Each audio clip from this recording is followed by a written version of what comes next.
நண்பர்களுக்கும் வணக்கம். நான் சில விஷயம் சொன்னீங்களா, இன்னைக்கு தமிழகம் ஒரு மிகப்பெரிய சுற்றுச்சூழல் சிக்கலில் சிக்கி தவித்துக் கொண்டிருக்கிறது. என்னால் ஒவ்வொரு மாவட்டத்துக்கும் ஒரு பிரச்சனை சொல்ல முடியும். நீங்கள் என்ன கேள்விப்பட்டிருக்கலாம். கன்னியாகுமரி மாவட்டத்தை எடுத்துட்டோம்னா தாதுமணல் பிரச்சனை இருக்கு, இணையம் துறைமுகம் பிரச்சனை இருக்கு. திருநெல்வேலிக்கு வந்தோம்னா தாதுமணல் கொள்ள இருக்குது, கூடங்குளம் அணுமில்லை பிரச்சனை இருக்கு. தூத்துக்குடிக்கு போனோம்னா தாதுமணல் பிரச்சனை இருக்கு, ஸ்டெர்லைட் இருக்கு, தாராங்கதாரா கெமிக்கல்ஸ் இருக்கு. அதுக்கு மேலே வந்தோம்னா ராமநாதபுரம், சிவகங்கை, விருதுநகர் இந்த 3 மாவட்டங்களுக்கும் மீத்தேன் எடுக்க போறாங்க. இப்போ ராமநாதபுரம் மாவட்டத்தில் ஒப்பூர்ல அனல் நிலையம் கட்ட போறாங்க. அப்படியே மேற்கு நோக்கி வந்தோம்னா மதுரை மாவட்டம். மதுரை மாவட்டத்தில் மதுரை காமராசர் பல்கலைக்கழகத்துக்கு எதிர்த்தாப்புல வடபழஞ்சியில் அணுக்கழிவு ஆய்வு நிலையம் போடுறாங்க. அதுக்கு மேற்க போனோம்னா தேனி மாவட்டம் பொட்டிப்புறத்தில் நியூட்ரினோ ஆய்வு மையம் போடுறாங்க. அதுக்கு மேலே வந்தோம்னா மேற்கு மண்டல 7 மாவட்டங்கள் ஈரோடு, கோவை, திருப்பூர், கிருஷ்ணகிரி, தர்மபுரி, சேலம் இந்த 7 மாவட்டங்களுக்கும் கெயில் பை பிரச்சனை இருக்கு. ஏற்கனவே திருப்பூர்ல ஒரத்துப்பாளையம் அணை சாயப்பற்றை கழிவுகள் பிரச்சனை இருக்கு. மேலே வந்தோம்னா வேலூர் மாவட்டத்துக்கு ஆம்பூர் வாணியம்படி வரக்கூடிய தோல் தொழிற்சாலை கழிவுகள் பிரச்சனை. சேலம் மாவட்டத்தில் காஞ்சமலை பிரச்சனை இருக்கு. திருவண்ணாமலை மாவட்டத்திற்கு கவுத்தி வேலியப்பன் மலை பிரச்சனை இருக்கு. அதுக்கு முதல்ல பார்த்தோம்னா கடலூர் மாவட்டம், கடலூர் வாழும் போபால்னே சொல்லலாம். போபால்ல ஒரே நாள் இரவுல விஷவாயு கசிந்து 25,000 பேர் செத்து போனாங்க. கடலூர்ல தினம் மக்கள் செத்து கொண்டிருக்கிறாங்க. கடலூர் அப்படிங்கிறது. அது கீழே வந்தோம்னா டெல்டா மாவட்டங்கள் 3 மாவட்டங்கள் தஞ்சாவூர், திருவாரூர், நாகப்பட்டினம் 3க்கும் மீத்தேன் பிரச்சனை இருக்கு. அதுக்கு மேல வந்தோம்னா காஞ்சிபுரம் மாவட்டத்திற்கு கல்பாக்கம் அணுமின் நிலைய பிரச்சனை இருக்கு. அதுக்கு மேல வந்தோம்னா திருவள்ளூர் மாவட்டத்திற்கு வடசென்னை இருக்கக்கூடிய ரசாயன தொழிற்சாலைகள், அனல் மின் நிலையங்கள், மற்ற பல்வேறு விஷயங்கள். இதை மிஞ்சி இருந்தது புதுக்கோட்டை மாவட்டம் தான். அதுக்கும் நம்ம நெடுவாசல் அறிவிச்சிட்டாங்க. இதை தவிர தமிழகத்தின் 34 நதிகளிலும் மணல் கொள்ளை நடக்கிறது. தமிழகம் எங்கும் எல்லா மாவட்டங்களும் கிரானைட் கொள்ளை நடக்கிறது. ஒட்டு மொத்தமாக மேற்கு தொடர்ச்சி மலை மொட்டையடிக்கப்படுகின்றது. ஒட்டு மொத்தமாக தமிழகம் மிகப்பெரிய சுற்றுச்சூழல் சிக்கி தவிக்கிறது. இது நான் ஃபர்ஸ்ட் புரிஞ்சுக்கணும். இன்னொரு விஷயம் சூழல், சுற்றுச்சூழல் அப்படிங்கிறது ஏன் இன்னைக்கு பிரதானமாக ஆக்கணும் நம்ம சொல்லலாம். நம்ம என்ன கருத்துக்காக நம்ம போராடலாம். அது பேச்சு உரிமை, எழுத்துரிமை, வழிபாட்டு உரிமை, பண்பாட்டு உரிமை, பெண் உரிமை, எந்த உரிமைக்காக நம்ம போராடலாம். தமிழ் தேசியம், இந்திய தேசியம், தெலுங்கு தேசியம், இல்லாத தேசியம், எதுக்காக போராடலாம். ஆனால் அடிப்படையில் சூழல் உரிமைகளுக்காகவும் சூழல் தேசியத்துக்காகவும் பேசவில்லை என்றால் மற்ற எந்த விஷயம் பேசுவதற்கும் அர்த்தம் கிடையாது. இந்த தண்ணி குடிச்சு காற்றை சுவாசிச்சு சோறு சாப்பிட்டதுக்கு அப்புறம் தான் நீங்க பேச்சுரிமை எழுத்துரிமை பத்தி பேச முடியும் இல்லையா? நீங்க வெறுமனே பேச்சுரிமை எழுத்துரிமை பேசிட்டு இந்த வாழ முடியாத ஒரு புவியியல் நிலப்பரப்பில் நாம் வாழ்ந்தோம்னா மற்ற எந்த விஷயமும் பேசுவதற்கும் ஒரு அர்த்தமற்றதாக ஆகிடும். அதான் நாங்கள் சொல்றோம், எல்லா இயக்கங்களும், எல்லா கட்சிகளும் சரி, எல்லா சமூக இயக்கங்களும் சரி, எல்லாரும் சேர்ந்து பேச வேண்டிய ஒரு பொருள், ஒரு விஷயம் உண்டு என்றால் அது சுற்றுச்சூழல் தான். நீங்க சுற்றுச்சூழல் தனியா பார்க்க முடியாது. இமயமலை தனி, மேற்கு தொடர்ச்சி மலை தனி, அரபிக்கடல் தனி, வைகை ஆறு தனி அப்படிலாம் பார்க்க முடியாது. அந்தமான்ல காடு இருந்தா தான் ராமேஸ்வரத்தில் மழை பெய்யும். மேற்கு தொடர்ச்சி மலை காடு இருந்தா தான் ஐரோப்பியாவில் மழை பெய்யும். இது ஏதோ நம்ம இன்னைக்கு பவுண்டரியாக இன்னைக்கு இந்தியா, பாகிஸ்தான், சைனான்னு நாடுகளாக பவுண்டரிகளாக பிரிச்சிட்டோம். ஆனால் இயற்கைக்கு அந்த எந்த விதமான பவுண்டரியும் கிடையாது, எந்த பவுண்டரியும் கிடையாது. புகுஷிமால அணு உலை வெடிச்சதுன்னா 1500 கிலோமீட்டர் தள்ளி இருக்கக்கூடிய பிடல்பியால இருக்கிற மீன்ல கதிர்வீச்சு. நீங்க ஒவ்வொன்றும் கரெக்டான விஷயம். ஒரு சின்ன விஷயம் கூட இன்டர் கனெக்டடா இல்லாத விஷயம். இதை நம்ம ஃபர்ஸ்ட் புரிஞ்சுக்கணும். தண்ணி பிரச்சனை தனி, ஹைட்ரோ கார்பன் பிரச்சனை தனி, நியூட்ரினோ பிரச்சனை தனி நம்ம பார்க்க முடியாது. ஒட்டுமொத்த பிரச்சனையும் மக்களின் வாழ்வாதாரங்கள் சார்ந்த, பல்லுயிரம் சார்ந்த பிரச்சனை தான். இது நம்ம ஃபர்ஸ்ட் புரிஞ்சுக்கணும்.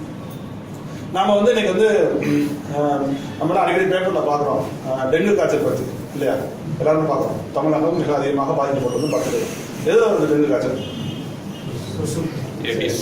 கொசு. ஒரு 25-30 வருஷம் கூட கொசு இல்லையா? ஏன் இந்த டெங்கு காய்ச்சல் இல்லை? நம்ம இதற்காக உணர்ந்திருக்கோமா? ஏதாவது பத்திரிகை பத்தி எழுதியிருக்கா? நம்ம பள்ளி பாடத்துல இருக்கா அப்படின்னு கேட்டா கிடையாது. 25 வருஷம் முன்னாடி இந்த கொசு தான் இன்னைக்கு இருக்குது. கொசுவோட எண்ணிக்கை பெருகிது. ஆனா ஏன் கொசுவோட எண்ணிக்கை பெருகிச்சு, ஏன் அதிகமாக டெங்கு காய்ச்சல் வர ஆரம்பிச்சு நம்ம உள் மனசுக்குள்ளே கேள்வி கேட்டது கிடையாது. அதுக்கு முக்கியமான காரணம் சுற்றுச்சூழல் சீர்கேடு தான். ஏன்னா பொதுவாக கொசு எங்கே போய் முட்டை போடும், நீர்நிலைகளை போய் முட்டை போடும். அந்த நீரில் வந்து தவளை இருக்கும், அந்த தவளை குட்டி வந்து தலைப்புரட்டை, ஆங்கிலத்தில் டேட்போல் சொல்லுவாங்க. அந்த தலைப்புரட்டை எதுமா சாப்பாடு, இந்த கொசுவோட முட்டையிலிருந்து வரக்கூடிய புழுக்கள் தான் சாப்பாடு, இந்த லார்வாக்கள் தான் சாப்பாடு. அப்போ எவ்வளோ கொசு போய் முட்டை போட்டாலும் அந்த தவளை இருக்கும், தலைப்புரட்டை இருக்கும், அந்த லார்வாக்களை சாப்பிட்டு அந்த சமநிலையை வச்சுக்கிட்டே இருக்கும். இன்னைக்கு நாம் என்ன பண்ணிட்டோம், எல்லா நீரையும் அழிச்சிட்டு கொசு எங்கே போய் முட்டை போடுது, தேங்கிய குட்டை நீரை சாக்கடை தண்ணியில் போய் முட்டை போடுது. சாக்கடையில் என்ன இருக்காது, தவளை இருக்காது, தலைப்புரட்டை இருக்காது. ஸோ தவளை இல்லை, தலைப்புரட்டை இல்லை, கொசுவோட எண்ணிக்கை பெருகிச்சு, நமக்கு என்ன வந்துச்சு, அவ்வளோதான். ரொம்ப சிம்பிளான விஷயம். இயற்கைங்கிறது ஒரு புரிந்து கொள்ள முடியாத, யாராலும் அனுமானிக்க முடியாத, நான் ரொம்ப சீரியஸ் சொல்றேன், யாராலும் அனுமானிக்கவோ கட்டுப்படுத்தவோ மட்டுப்படுத்தவோ முடியாத ஒரு, யாராலும் புரிந்து கொள்ள முடியாத ஒரு புதிய உலகத்தை உண்டென்றால் அது இயற்கை தான். அந்த இயற்கைங்கிற சங்கிலியில் நீங்க எந்த சங்கிலியை தொட்டாலும் அது பல மடங்கு திருப்பி அடிக்கும். நம்மளால அதை புரிஞ்சுக்க முடியாது, இன்னைக்கு நமக்கு தெரியுமா இந்த மாதிரி நீர்நிலை அடிச்சா நம்ம டெங்கு காய்ச்சல் நமக்கு தெரியுமா? வளர்ந்த கொசுக்களை சாப்பிட்றது தான் நம்ம வீட்டு பக்கம் தும்பிகள், தும்பி தட்டான்லாம், அது வந்து வளர்ந்த கொசுக்கள் சாப்பிடும். இப்போ நம்ம போடுற கெமிக்கல்ஸ் யூஸ் பண்ணி ஷாம்பு சோப்பும் போடுறதுனால அந்த தும்பிகளும் இல்லை, தட்டான்களும் இல்லை. ஒரு பக்கம் கொசுவோட உற்பத்தியை தடுப்பதற்கான நீர்நிலைகளை கொடுக்க அழிச்சிட்டோம், இன்னொரு பக்கம் வளர்ந்த கொசுக்களை சாப்பிடுவதற்கான தட்டான்களையும் தும்பிகளையும் அழிச்சிட்டோம். அப்ப இது இந்த முரண் எங்க இருக்குது? நீங்க வந்து சலிவலி அழகா சொல்லுவார், மனிதர்கள்லாம் உலகத்தில் பறவைகள் வாழலாம், ஆனால் பறவைகள் எல்லாம் உலகத்தில் மனிதனால் வாழ முடியாதுன்னு சொல்லுவார். ஏன்னு சொல்றாருன்னா, இந்த பறவைகள் மட்டும் இல்லைன்னா உலகத்தில் இருக்கின்ற பூச்சி இனங்கள்லாம் நம்முடைய உணவை முழுவதுமாக அழிக்கும். பறவைகள் அந்த பூச்சிகளை சாப்பிட்டு அந்த சமநிலை வச்சுட்டே இருக்கு. பறவைகள் வந்து பூச்சிகளை சாப்பிட்டு சமநிலை வச்சுட்டு இருக்கு. வெறும் தேனீக்கள் இருக்கலாம், தேனீக்கள் ஹனிபீஸ் சொல்லுவோம். அந்த தேனீக்கள் மட்டும் இல்லைன்னா இந்த உலகத்தில் மனிதனால் 4 வருஷமா வாழ முடியாது. ஏன்னா தேனீக்கள் தானுடைய உணவில் 75% உணவை மரகந்த சேர்க்கை செய்கின்றன. பூ பூத்து காயாகி கனியானம் சொல்லுவோமே, எப்படி நடந்தது? ஏதோ ஒரு ரோபோட் தான் செய்தது கிடையாது. அந்த அந்த தேனி வந்து அந்த தேனீக்கள் வந்து ஒரு மலர்ல போய் உட்காந்து அதோட மரகந்தத்தை எடுத்து இன்னொரு மலருக்கு போய் சேர்க்கும் போது அந்த மரகந்த சேர்க்கை நடந்து அதை பூ பூத்து காயாது. இது நடக்கலைன்னா நம்மளால 4 வருஷமா வாழ முடியாது. நாமெல்லாம் நினைச்சிட்டு இருக்கோம், நாமெல்லாம் வந்து பூ உலகின் தாதா, நம்ம எல்லாத்தையும் பார்த்துட்டாங்க. காணாம போன மலேசியன் ஏர்லைன்ஸ் பேரை கூட நம்மளால கண்டுபிடிக்க முடியாது. எத்தனை உலகம் முழுவதும் அத்தனை 160 நாடுகள் சேர்ந்து ரோபோ வாக்கிங் மிஷின்லாம் கண்டுபிடிக்க முடியாது. இன்னைக்கு உலகத்தில் இருக்கின்ற உயிரினங்கள்ல 14% 16% உயிரினங்கள் மட்டுமே நாம கண்டுபிடிச்சு அதுக்கு பேர் வச்சு அது என்ன பண்ண நமக்கு தெரியும். மிச்சிருக்க 84% உயிரினங்கள் யாரு, என்ன பூச்சியா, புழுவா, புல்லா நமக்கு தெரியாது. அது என்ன சூழலுக்கு எந்த விதமான செயல்பாட்டை செய்து கொண்டிருக்கிறோம் நமக்கு தெரியாது. அமேசான் காடுகள்ல இன்னைக்கும் தினமும் பல வகையான பூச்சிகளை ஆராய்ச்சியில் கண்டுபிடிச்சிட்டே இருக்காங்க. இன்னைக்கும் கண்டுபிடிச்சிருக்காங்க. போர்னியா காடுகள் கண்டுபிடிச்சிருக்காங்க, மேற்கு தொடர்ச்சி மலை கண்டுபிடிச்சிருக்காங்க. ஒவ்வொரு நாளும் ஒவ்வொரு வருடமும் புதிதாக உயிரினங்கள் இந்த உலகத்தை கண்டுபிடிக்கப்பட்டு, அப்ப 84% உயிரினங்கள் என்ன செய்யுது நமக்கு தெரியாது. இந்த அடிப்படையை நாம் வந்து புரிஞ்சுக்கணும். போல நம்ம வந்து இந்த ஒட்டுமொத்த இயற்கை சூழல் மண்டலத்தில் ஒரு பகுதி தான் நாமே வந்து தலைமை பகுதியெல்லாம் கிடையாது. உலகத்தில் இருக்க உயிரினங்கள்ல கடைசியா தோன்ற உயிரினம் மனிதனாகிய நாம் தான். மற்ற எல்லா உயிரினங்களும் நாம் எல்லாம் வாழ்ந்தோம். ஆனால் நாம் அத்தனை உயிரினங்களும் நமக்கு தான் நம்ம வாழ முடியும். இதை நாம புரிஞ்சுக்கணும். இது வந்து ஒரு ஏதோ சூழல்னா அது வந்து சைனாக்கார பிரச்சனை அப்படிங்கிற சூழல் என்பது நம்மை உள்ளடக்கிய ஒரு மிகப்பெரிய சூழல் மண்டலத்தில் ஒரு பகுதி தான் நாம். உங்களுக்கு இது வந்து ரொம்ப பிலாசாபிக்கல் ஃபீல் பண்ணி நம்ம இந்த இஷ்யூஸ்குள்ள போயிடலாம். நான் வந்து ஓவராலா சொல்லிட்டு இஷ்யூஸ்குள்ள போகலாம். ஏன் அது முக்கியம்னு சொல்லி, ஸோ இது ரொம்ப ரொம்ப முக்கியமான விஷயம். நான் ஒரு சின்ன உதாரணம் சொல்றேன். 2004 வருஷம் நவம்பர் மாதம் வந்து ராமநாதபுரம் மாவட்ட ஆட்சித்தலைவருக்கு ஒரு பப்ளிக் பொதுமக்களை கருத்து கேட்கும் கூட்டாங்க. அதில் அந்த டிஸ்ட்ரிக்ட் கலெக்டர் இருக்காரு. அந்த பப்ளிக் ஹியரிங் எதுக்குன்னா, சேது சமுத்திர திட்டம் அதை கொண்டு வரலாமா கொண்டு வரக்கூடாதா அப்படின்னு ஒரு பப்ளிக் ஹியரிங் 2004 நவம்பர். 2004 நவம்பர் அவங்க ஒரு 250 பேர் அந்த கூட்டத்தை கலந்துட்டாங்க. அந்த கூட்டத்தை 200 பேர் வந்துட்டு அந்த டிஸ்ட்ரிக்ட் கலெக்டர் இருக்காரு, அந்த ப்ராஜெக்ட் சேர்மன் இருக்காரு, நிறைய சயின்டிஸ்ட் இருக்காங்க, நிறைய டெக்னோகிராட்ஸ் இருக்காங்க, நிறைய ஓஷனோகிராஃபிஸ்ட் இருக்காங்க, எல்லாருமே அதில் இருக்காங்க. எங்களுக்கு கொண்டு சில சுற்றுச்சூழல் ஆர்வலர்கள் வந்து கலந்தாங்க. நான் என்னால் போக முடியல, நண்பர்கள் போயிருந்தாங்க. அந்த கூட்டம் ஆரம்பித்தோடனே சுற்றுச்சூழலாக இருந்துச்சு, தயவு செய்து இந்த திட்டத்தை கொண்டு வராங்க அப்படின்னு சொல்லுவாங்க. அப்போ அந்த சேர்மன் ஏன் என்ன பிரச்சனை, இந்த பகுதி சுனாமி வரக்கூடிய பகுதின்னு சொல்கிறாங்க. நீங்கள் நம்ப மாட்டீங்க, அங்கேருந்து 250 பேரும் சுனாமி ஆகலான்னு சொன்னாங்க. இதே வார்த்தையை சொன்னாங்க, சுனாமி ஆகல அப்படின்னு சொல்லி. ஏன்னா அது வரைக்கும் நம்ம அந்த கமலஹாசனோட அன்பேசிய படம் இல்லை, அதை தவிர சுனாமி வார்த்தையை நம்ம கேள்விப்படவே கிடையாது. அது வரைக்கும் கமலஹாசன் ஒரு ஒரிசால இது வந்து சுனாமி வந்து ஒரு வார்த்தை சொல்றாரு. அது வரைக்கும் இந்த சுனாமி வார்த்தை நம்ம கேள்விப்படவே கிடையாது. நீங்க 250 பேரும் சுனாமி வார்த்தை கிட்ட சிரிச்சுட்டாங்க.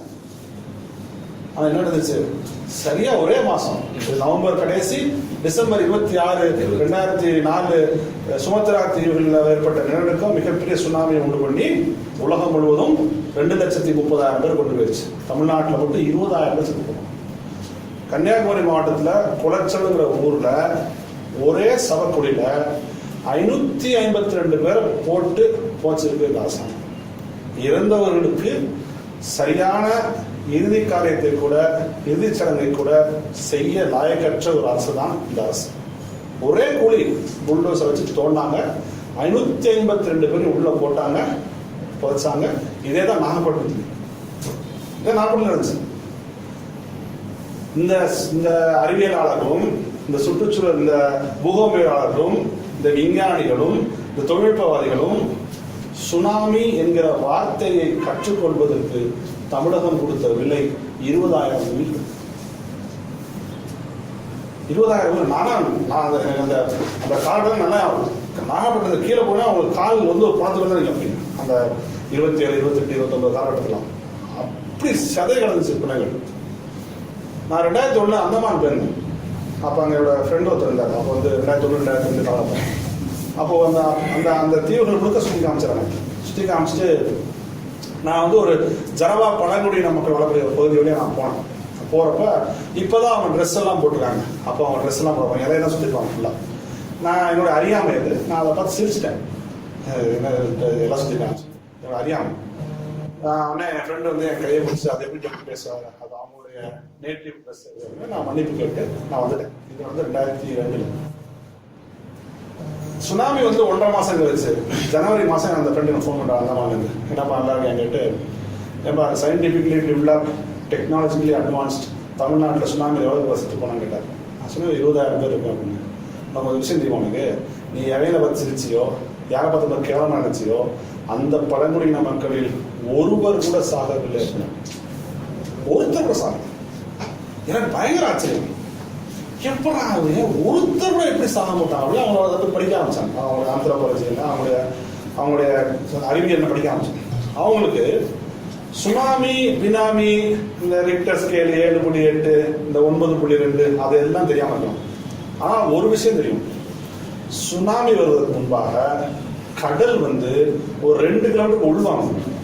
நீங்க போய் ரன்னிங் ரேஸ்ல ஓடும்ல, அப்போ ஒரு 2 ஸ்டெப் பின்னாடி போயிட்டு நம்ம ஓட ஆரம்பிப்போம். அதே மாதிரி சுனாமி ஆடி பேரலையாக வருவதற்கு முன்பாக ஒரு 2 கிலோமீட்டர் உள்ள போகும். இது நாகப்பட்டினம் நடந்துச்சு, திருச்செந்தூர் நடந்துச்சு, எல்லா இடத்துலையும் நடந்துச்சு, நமக்கு தெரியல. அப்ப அவங்க முன்னோர் என்ன சொல்லி கொடுத்துருக்காங்கன்னா, இந்த மாதிரி கடல் உள்வாங்குச்சுன்னா நீ இருக்கிறதுல மேட்டூர் பகுதி எதிர்த்து சொல்லி கொடுத்துருக்காங்க. கடல் உள்வாங்குச்சு, அவன் கடற்கரை ஏறி மலை உச்சிக்கு போயிட்டான். சுனாமி செய்யல, ஒன்றும் செய்யல, வேடிக்கை பார்த்துருக்கான். சுனாமி அழகான சுனாமி வேடிக்கை பார்த்தோம். ஆனா இந்த சயின்ஸ்ல நம்ம டெவலப் ஆயிருக்கோம், டெக்னாலஜி நம்ம அட்வான்ஸ் ஆயிருக்கோம். நம்ம சொல்ற தமிழ்நாட்டில் 20,000 பேர் செத்துப்போம். நாகப்பட்டினத்தில் ஒரு கிராமம் இருக்குது. நாகப்பட்டினத்தில் அந்த கிராமம் அழிஞ்சு போச்சு. இப்போ அந்த கிராமத்தில் ஒரு 15 பேர் வீடு. அந்த ஊர்ல மீனவ கிராமம் தான் இருக்கு. அந்த ஊர்ல எப்பவுமே வௌவால் தொந்தரவு. வௌவால் டெய்லி வௌவால் படம் தெரியுமா நமக்கு? சாயந்தரமானா வந்து படம் தின்ன போயிடும், திரும்பி அதிகாலை தான் திரும்பி வரும். அப்போ ஒவ்வொரு நாள் இரவும் இந்த மீன சமூகத்தை சேர்ந்த இந்த கிராம மக்கள்லாம் இந்த வௌவாலை சுட்டு கொள்ளும் தான் நினைப்பாங்க. ஆனால் சத்தம் இருக்கும், அப்படி சத்தம். டிசம்பர் 25 நைட்டு பொதுவாக ஒரு சூரியன் மறைஞ்சதுக்கப்புறம் போகக்கூடிய வௌவால்கள் 12 மணி 1 மணி திரும்பி வந்துருச்சு. வந்து ஒவ்வொரு வீட்டு கதவுலையும் போய் அடிச்சிருக்கு. ஒவ்வொரு வீட்டு கதவுலையும் போய் அடிச்சு உள்ள படுத்தோம்னா நாளை காலையில் எல்லாம் எந்திரிக்கும், துப்பாக்கி தூக்குறோம், சுடுறோம்டா அப்படின்னு சொல்லி அப்படி பண்ணிக்கலாம். வரலாற்றாலே சுனாமி வந்து அவருடைய தட்டி இழுத்து செல்லும் வரை அவருக்கு தெரியாது வௌவால்கள் தட்டியது சுனாமியிலிருந்து தங்களை காப்பாற்றுவதற்காக. அப்ப அந்த கனெக்ட் எங்க இருந்துச்சு? நமக்கும் இயற்கைக்குமான அந்த தொடர்பு அறந்து போச்சு முழுவதுமா. முழுவதுமாக போச்சு. இன்னைக்கு இதில் நீங்க வந்து நம்ம சென்னை விட நம்ம எவ்வளவு கஷ்டப்பட்டோம், நம்ம எல்லாம் எவ்வளவு போய் இருந்தோம். இன்னைக்கு இவ்வளவு தொழில்நுட்பங்கள், இவ்வளவு விஞ்ஞான வசதிகள், இவ்வளவு சேட்டலைட்ஸ் வந்ததுக்கு அப்புறமும் நம்மால் சென்னை வெள்ளத்தை கணிக்க முடியவில்லை இல்லையா? எப்படி நம்ம முன்னோர்கள் கணிச்சுப்பாங்க? நம்ம இன்னைக்கு யோசிச்சு பார்த்துக்கோமா? எப்படி நம்ம முன்னோர்கள் இந்த வருஷம் மழை அதிகம், அப்போ வந்து இந்த அளவுக்கு கட்டிடங்கள் வரல, இந்த அளவுக்கு வந்து ரோடு வரல. ஸோ அதாவது பெரிய டிசாஸ்டர், பெரிய பேதம் நடக்காது. ஆனா மழை அதிகமா பெய்யுமா கம்மியா பெய்யுமா தெரியும்ல, அதுக்கு ரெண்டு பறவைகள் தான், காகமும் தூக்கணாங்குருவியும். தூக்கணாங்குருவி கூடு கட்டும் போது அதோட வாய் பகுதியை வடக்கு நோக்கி வச்சதுன்னா அந்த வருஷம் தென்மேற்கு பருவமழை அதிகமாக பெய்யும். தெற்கு நோக்கி வச்சதுனால வாய தென்மேற்கு பருவமழை கம்மியா பெய்யும். காகம் கூடு கட்டும் பொழுது அந்த மரக்கிளையோட நுனியில கட்டுச்சுன்னா கூட்ட அந்த வருஷம் வடகிழக்கு பருவமழை கம்மியா பெய்யும். அதே காகம் அதே கூட்டை அந்த மரக்கிளை உள்ள போய் கட்டுச்சுன்னா அந்த வருஷம் வடகிழக்கு பருவமழை அதிகமாக பெய்யும். இதுதான் நம்மளுடைய சிஸ்டம். ஒவ்வொரு மணி நேரத்திற்கும் ஒரு பறவை சத்தம் இருந்துச்சு. மீன்கொத்தி பறவைனா 5:30 மணி, காகம்னா இத்தனை மணி. ஒவ்வொரு பறவைக்கும் நம்ம வந்து மணிக்கிழக்கு வச்சுக்கோம். இது எதுக்கு? கால்கேட் கம்பெனிக்காரன் இருக்காங்களா, கல்வி கம்பெனிக்காரங்க, அவன் இந்தியாவுக்குள்ள வந்தப்ப எதுவும் அட்வைஸ் பண்ணாங்க, இன்னுமா நீங்க உப்பையும் கறித்தூளையும் வச்சு பார்த்துக்கிறீங்க. இன்னைக்கு அதே கால்கேட் என்ன சொல்றாங்க, உங்க பேஸ்ல உப்பு இருக்கா, உங்க பேஸ்ல கார்பன் இருக்கா, இதை நம்ம நாங்க செஞ்சுட்டு இருக்கோம். இதை நம்ம நீங்க பொசு பொசு பொசுன்னு போட்டா ஷாம்பு போட்டு அப்படி புசு புசு முடியெல்லாம் கொட்டி போச்சு. இன்னைக்கு அவங்க சொல்றாங்க சீயக்காய் போட்டி போலின்னு சொல்றாங்க. ஆர்கானிக் சீயக்கா, நீரா சீயக்கா, எல்லாம் சீயக்கா நம்ம அதெல்லாம் செஞ்சுட்டு இருக்கோம். சீயக்காய் பொடி போட்டு தான் நம்ம குடிச்சிருந்தோம். அப்ப இதை நம்ம எப்படி பார்க்கணும் அப்படின்னா, நம்மளுடைய இயற்கையோடு இயங்க வாழ்வு, நம்முடைய தற்சார்பு வாழ்வை ஒட்டுமொத்தமாக எடுத்துக்கொண்டு நம்மை இயற்கையோடு இயந்த ஒரு தற்சார்பு வாழ்க்கை வாழ்ந்த நம் சமூகத்தை ஒட்டுமொத்தமாக சில பொருட்களுக்கு அல்லது பல பொருட்களுக்கு, பன்னாட்டு நிறுவனங்கள் தயாரிக்கக்கூடிய பல்வேறு பொருட்களுக்கு நம்மளை அடிமையாக்கி நம்மால் அந்த பொருட்கள் இல்லாமல் வாழ முடியாத சூழலை நம்மை தள்ளி நம்மை ஒரு நுகரும் பொருளாக, ஒரு கன்சியூமராக பார்க்கக்கூடிய நிலை தான் இன்னைக்கு. இதை நான் வந்து ஃபர்ஸ்ட் புரிஞ்சுக்கணும். ஏன் நான் இதெல்லாம் சொல்றேன்னா அது காரணம் தான். ஏன் ஹைட்ரோ கார்பன் போறதுக்கு இது எல்லாத்தையும் பேசணும் அப்படின்னா, நம்ம எங்கேருந்து இந்த பாலிடிக்ஸ் கொஞ்சம் எங்கேருந்து இந்த சுயசார்பு அறிவியலையும் சுயசார்பு வாழ்வாதாரங்களையும் சுயசார்பு வாழ்வியலும் உடைச்சிட்டு எப்படி இந்த பன்னாட்டு நிறுவனம் உள்ள வந்து எப்படி அறிமுகப்படுத்தின அடிப்படை நான் புரிஞ்சுக்கணும். ஒவ்வொன்றும் நம்ம இருந்துச்சு, ஒவ்வொரு பொருட்களும் இருந்துச்சு, டெக்னாலஜி இருந்துச்சு, எல்லாத்தையும் அழிச்சிட்டு இன்னைக்கு இவங்க சொல்றதுதான் அறிவியல், இவங்க சொல்றதுதான் அந்த டெக்னாலஜி, நம்ம கண்டுபிடிச்ச நமக்கு இயற்கையோடு இந்த டெக்னாலஜினா வந்து ஒரு அவுடேட்டட் அல்லது ஒரு அப்டேட் டெக்னாலஜி சொல்லக்கூடிய விஷயத்தை இன்னைக்கு வந்து செஞ்சுட்டு இருக்காங்க. அதுக்கு உதாரணம் கால்கேட் பேஸ்ட் இல்லையா? நான் வந்து அதாவது எங்க தாத்தாலாம் வேலை வச்சு பக்கத்துக்கே போவார். எந்த பேஸ்டும் வைக்க மாட்டார், எந்த பிரஷும் வைக்க மாட்டார். ஸோ அப்போ அப்படி இருந்த எங்க தாத்தா ஒரு தலைமுறை இருந்தார். ஸோ இன்னைக்கு என்னால வந்து நினைச்சு பார்க்க முடியாது. நான் எங்க ஊருக்கு போனா கூட 6 மணிக்கு தேய்க்க மாட்டேன். நான் கால்கேட் பேஸ்ட் வச்சு தான் தேய்க்கிறேன். அதான் உண்மை. ஸோ அப்போ நம்ம ஒட்டுமொத்தமாக நம்முடைய வாழ்வியல் விஷயங்களை சிதைக்கக்கூடிய ஒரு விஷயமா தான் வந்து பண்றாங்க. இது ஒரு பக்கம். நாம வந்து என்னைக்காவது நம்ம வந்து நினைச்சு பார்த்துக்கோமா?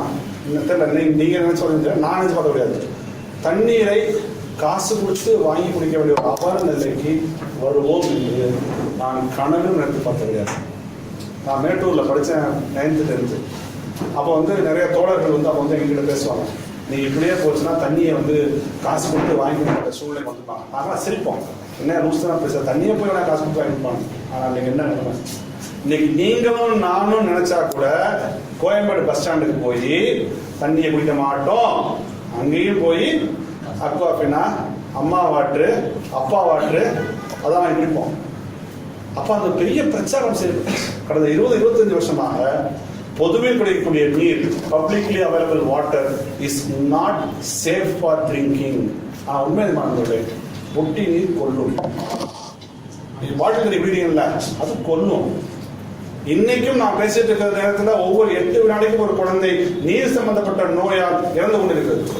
இப்ப நான் பேசுகிறேன். ஏன்னா மினரல் வாட்டர் என்ன பண்றாங்க, அந்த சோகால் மினரல் வாட்டர் எல்லா மினரல்ஸையும் எடுத்துட்டு ஒரு சக்கையை தான் ஊத்துறாங்க. சரி, எது சிறந்த தண்ணி? கார்பரேஷன் தண்ணி, அதுதான் சிறந்த தண்ணி. நீங்க என்ன அதை பிடிச்ச ஒண்ணு சுட வச்சு கொஞ்சம் குளோரின் ஜாஸ்தியா இருக்கும், சுட வைக்கணும் இல்ல வெயில வைக்கணும். நீங்க வீட்டுல அம்மா பிடிச்ச என்ன பண்ணுவாங்க, அப்ப மினரல் வாட்டர் சப்பு போடுவாங்க, தண்ணி பிடிச்சி ஒரு அண்டால வச்சு வெயில வச்சு 2 வேப்பலை போட்டு தான் குளிப்பாட்டுவாங்க. அப்படிதான் பண்ணாங்க. அப்ப எந்த மினரல் வாட்டரையும் ஊத்துறல, ஏன் மினரல் வாட்டர் ஊத்தல? இருக்கிற சுத்தமான தண்ணி இந்த மினரல் வாட்டர் ஏன் தண்ணி வச்சு குளிப்பாட்ட அப்படின்னா, இன்னைக்கு எங்க அக்கா பொண்ணுக்கு போன வாரம் வந்து அம்மா போட்டு தண்ணி ஊத்துறாங்க. அவளுக்கும் இதே சொன்னான், ஒரு வெங்கல பானை தண்ணி பிடிச்சி வெயில்ல வச்சு 11 மணிக்கு மேல அந்த வெயில்ல தண்ணி எடுத்து குளிப்பாட்டணும். நீங்க பியூரஸ்ட் ஃபார்ம் ஆஃப் வாட்டர்னா பிஸ்லரி வாட்டர் குளிப்பாட்டிக்கணும். ஸோ ஒட்டு மொத்தமாக இதோட இன்னொரு பிரச்சனை தண்ணீர். தண்ணீர் என்பது ஒரு விற்பனை பண்டம் அல்ல. இதுதான் நாங்கள் ஒவ்வொரு சொல்றோம். நீங்க வந்து H2O தண்ணி 2 ஹைட்ரஜன். யாராவது ஒரு விஞ்ஞானியை கூப்பிட்டு தண்ணியை ப்ரொடியூஸ் பண்ண சொல்லுங்க. நீங்க என்ன சொன்னா கேட்கணும். எந்த எவ்வளவு சேட்டலைட் 110 சேட்டலைட் வச்சு விடுறோம்ல, ஒரு விஞ்ஞானியை கூப்பிட்டு தண்ணி நீ வந்து உற்பத்தி பண்ணி காமிச்சு சொல்லுங்க. முடியவே முடியாது. அப்ப இங்க வைக்க வேண்டிய கேள்வி என்னன்னா, நம்மால் உற்பத்தி செய்யப்படுற ஒரு பொருளை இந்த உலகத்தில் இருக்கின்ற அத்தனை உயிர்களுக்கும், ஒரு மனிதனுக்கு கூட கிடையாது, இந்த உலகத்தில் இருக்கிற அத்தனை உயிர்களுக்கும் அடிப்படை ஆதாரமா இருக்கக்கூடிய ஒரு அடிப்படை ஆதாரத்தை நீங்க எப்படி காசு கொடுத்து விற்க முடியும்? நீங்க எப்படி காசு கொடுத்து வாங்க முடியும்? யாரும் அந்த உரிமை கொடுத்தது? காட்டுல இருக்க சிங்கமும் புலி இல்லாம நீங்க வாழ்ந்துட முடியுமா? வாழ முடியாது. காட்டுல இருக்க நீங்க கிரெடிட் கார்டு இருக்கு, டெபிட் கார்டு இருக்கு, அம்மா வாட்டர் அப்பா வாட்டர்லாம் வாங்கி குடிச்சிருவீங்க. காட்டுல இருக்க சிங்கம் புலி யார் தண்ணி தருவா? சரி, நீங்க 20 ரூபா 30 ரூபா வாங்கி குடிச்சிருவீங்க. நாளைக்கு 200 ரூபா 500 ரூபா ஆகும். அதுக்கப்புறம் 2000 ரூபா 3000 ரூபா ஆகும். யார் வாங்கி குடிப்பானா? அதானி அம்பானி வாங்கி கொடுப்பாங்க. நம்ம நிச்சயமாக ஒருபோதும் வாங்கி குடிக்காத முடியாத நிலைக்கு தண்ணி சென்றது. இதே நிலை நீடித்த நண்பர்களே, உங்க பிள்ளைகள் இன்னும் 5 வருஷம் கழிச்சு பள்ளிக்கு செல்லும் போது ஒரு பக்கம் ஸ்கூல் பேக்கையும் இன்னொரு பக்கம் ஆக்சிஜன் சிலிண்டரையும் மாட்டிட்டு தான் போவாங்க. நிச்சயமாக ஒரு பக்கம் ஸ்கூல் பேக் இருக்கும், இன்னொரு பக்கம் ஆக்சிஜன் சிலிண்டர் இருக்கும். இன்னைக்கு சென்னையில் கோபாலபுரத்தில் ஆக்சிஜன் பார்லர் இருக்கு. அவன் எவ்வளவு தெரியாது. இன்னொரு 5 வருஷம் கழிச்சு உடம்பு சரியில்லைன்னா மருத்துவமனை போவீங்க. என்ன இருக்குப்பா? காய்ச்சலாப்பா, பேராசிட்டமால் மாத்திரை 2பா, 1 hour ஆஃப் ஆக்சிஜன் டாக்டர் தெரியாது. நீங்க கோபாலபுரத்து மாதிரி இருக்கிற ஆக்சிஜன் பார்லருக்கு போய் ஒரு 1 மணி நேரம் சுத்தமான ஆக்சிஜன் நீங்க சுவாசித்து தான் நீங்க வாழ முடியும். ஒரு காலகட்டம் நிச்சயமாக வரும். இன்னைக்கு உலகத்தை அச்சுறுத்திக் கொண்ட ஒரு மிகப்பெரிய விஷயம் இந்த காலநிலை மாற்றமும் புவி வெப்பமயமானது தான். இந்த உலகத்துக்கு கார்பன் தேவை. ஏன்னா கார்பன் இல்லாட்டி முழுவதுமாக பனிப்பிரதேசம் மாறி உலகம் உயிர்கள் வாழ்வது தவிர்க்க. சரி, எவ்வளவு கார்பன் இருக்கலாம்? அளவுக்கு அட்மாஸ் இந்த அண்டத்துல எவ்வளவு கார்பன் இருக்கலாம்? 280 வரைக்கும் இருக்கலாம்ப்பா. சரி, போய் தொலைங்க. அதுக்கு மேல எவ்வளவு இருக்கலாம்? 380 வரைக்கும் இருக்கலாம்ப்பா. பிரதமா இருக்கு 410. 420க்கு போச்சுன்னா திரும்பி மீட்டு கொண்டு வருவதற்கு கடினம். இதே நிலை கார்பன் அளவு அட்மாஸ்பியர்ல இந்த அண்டத்துல 450 தொட்டால் அவ்வளவுதான். 3 நாட்களுக்கு முன்னாலாக ஏசியன் டெவலப்மெண்ட் பேங்க், ஆசிய வளர்ச்சி வங்கி ஒரு டீட்டெயிலான ரிசர்ச் கொடுக்குறாங்க. இந்தியாவில் குறிப்பாக சென்னை, கொல்கத்தா, மும்பை போன்ற கடலோர நகரங்களிலும், பங்களாதேஷ், பாகிஸ்தான் போன்ற கடலோர நாடுகளிலும் 13 கோடி பேர் இன்னும் 20 வருஷத்துக்குள்ளாக உயிரிழப்பாக சொல்லிடுவாங்க. 410 இருக்கும், 420 திரும்பி வந்த முடியும். 450க்கு போனால் முடிஞ்சு போச்சு. சேலஞ்ச் தெரியுமா? வருஷத்துக்கு 2 ppm கூடிட்டு உலகத்தை காப்பாற்றுவதற்கு அதிகபட்சமாக நமக்கு இருப்பது 20 வருடங்கள் மட்டுமே. இதையும் நான் வந்து புரிஞ்சுக்கணும். ஸோ ஒட்டுமொத்தமாக உலகம் ஒரு மிகப்பெரிய அச்சுறுத்தல். வேற எந்த அச்சுறுத்தலும் உலகத்துக்கு கிடையாது. வேற உலகத்துக்கு எந்த அச்சுறுத்தலும் நமக்கு வந்து கிடையாது. காலநிலை மாற்றமும் சுற்றுச்சூழல் சீர்கேடும் தான் உலகத்திற்கு இன்றைக்கு இருக்கக்கூடிய மிகப்பெரிய அச்சுறுத்தல். இதுக்கு என்னெல்லாம் கான்ட்ரிபியூட் பண்ணுதுன்னா, நாம் செய்யக்கூடிய எல்லா செயல்களும் கான்ட்ரிபியூட் பண்ணுது. இந்த இந்த இந்த தண்ணீர், இந்த நிலம், இந்த காற்று, இது எல்லாமே சேர்ந்துதான் நம்முடைய இந்த எக்கோசிஸ்டம், இந்த சூழல் மண்டலம் வந்து எல்லாமே சேர்ந்துதான். காட்டுல சிங்கம் எல்லாமே சேர்ந்துதான். நாமும் அதில் ஒரு பங்கு தான். அதை நான் வந்து தயவு செஞ்சு புரிஞ்சுக்கணும். இங்க வந்து அதை நம்ம நிச்சயமாக அதை புரிந்து கொள்ள வேண்டும். தண்ணியை மட்டும் நான் வந்து எடுத்துட்டு நான் பேசுறேன். நீங்க வந்து நீ உலகம் தோன்றிய போது எவ்வளவு தண்ணி இருந்துச்சோ அதே அளவுதான் இன்னைக்கு இருக்கு. அந்த அளவு மாறவே இல்லை. அது மாறவே இல்லை. 97% நீர் கடல் நீராக உப்பு நீராக இருக்கு. மிச்சம் இருக்க 2% நீர் வந்து பனிப்பாறைகளும் கடின நீராக இருக்கு. மிச்சம் இருக்க ஒரே 1% நீர் தான் உலகத்தில் இருக்கின்ற அனைத்து உயிர்களுக்கும் அடிப்படை ஆதாரம். நீங்க உண்ணாவது இருக்கிறாங்கல்ல, அவங்கள பாருங்க, ஜாலியா இருப்பாங்க, ஆனா தண்ணி குடிச்சே இருப்பாங்க. மனிதர்களால் 4 நாட்களுக்கு மேலாக தண்ணீர் குடிக்காமல் உயிர் வாழ முடியாது. அப்படி தண்ணீர் கூட குடிக்காமல் உயிர் வாழ்ந்த ஒருவன் திலீபன் ஈழத்தில் 13 நாட்கள் தண்ணீர் கூட அருந்தாமல் இந்திய அமைதிப்படை வெளியேற வேண்டும் என்ற ஒற்றை கோரிக்கையை வைத்து உண்ணாவிரதம் இருந்து உயிர் நீத்தவன் திலீபன் தான். வேற யாரும் உண்ணாவிரதம் வந்தவங்க எல்லாம் தண்ணி குடிச்சு இருப்பாங்க. நீங்க இந்த நம்ம குடங்குளம் போட்டப்ப சரி உண்ணாவிரதம் தண்ணி குடிப்பாங்க. தண்ணி குடிக்காம 4 நாள் வாழ முடியும். லார்ட் ஆக்டன்னு ஐரோப்பா நாட்டில் முக்கியமான ஒரு தத்துவ ஆசிரியர் அவர் சொல்றாரு, எண்ணெய் எப்படி 20ஆம் நூற்றாண்டை தீர்மானித்ததோ அதே போல் தண்ணீர் 21ஆம் நூற்றாண்டை தீர்மானிக்கும் சொல்றாரு. 3ஆம் உலகப் போர் தண்ணீருக்காக நாங்கள் 1991 பூ உலகில் சாப்பிட புத்தகம் போட்டோம். இந்த அளவுக்கு முக்கியத்துவம் வாய்ந்த நீர் நம்முடைய முன்னோர்களுக்கு தெரிஞ்சதுனாலதான் தமிழ்நாடு முழுவதும் 39,000 நீர்நிலை கட்டிச்சினாங்க.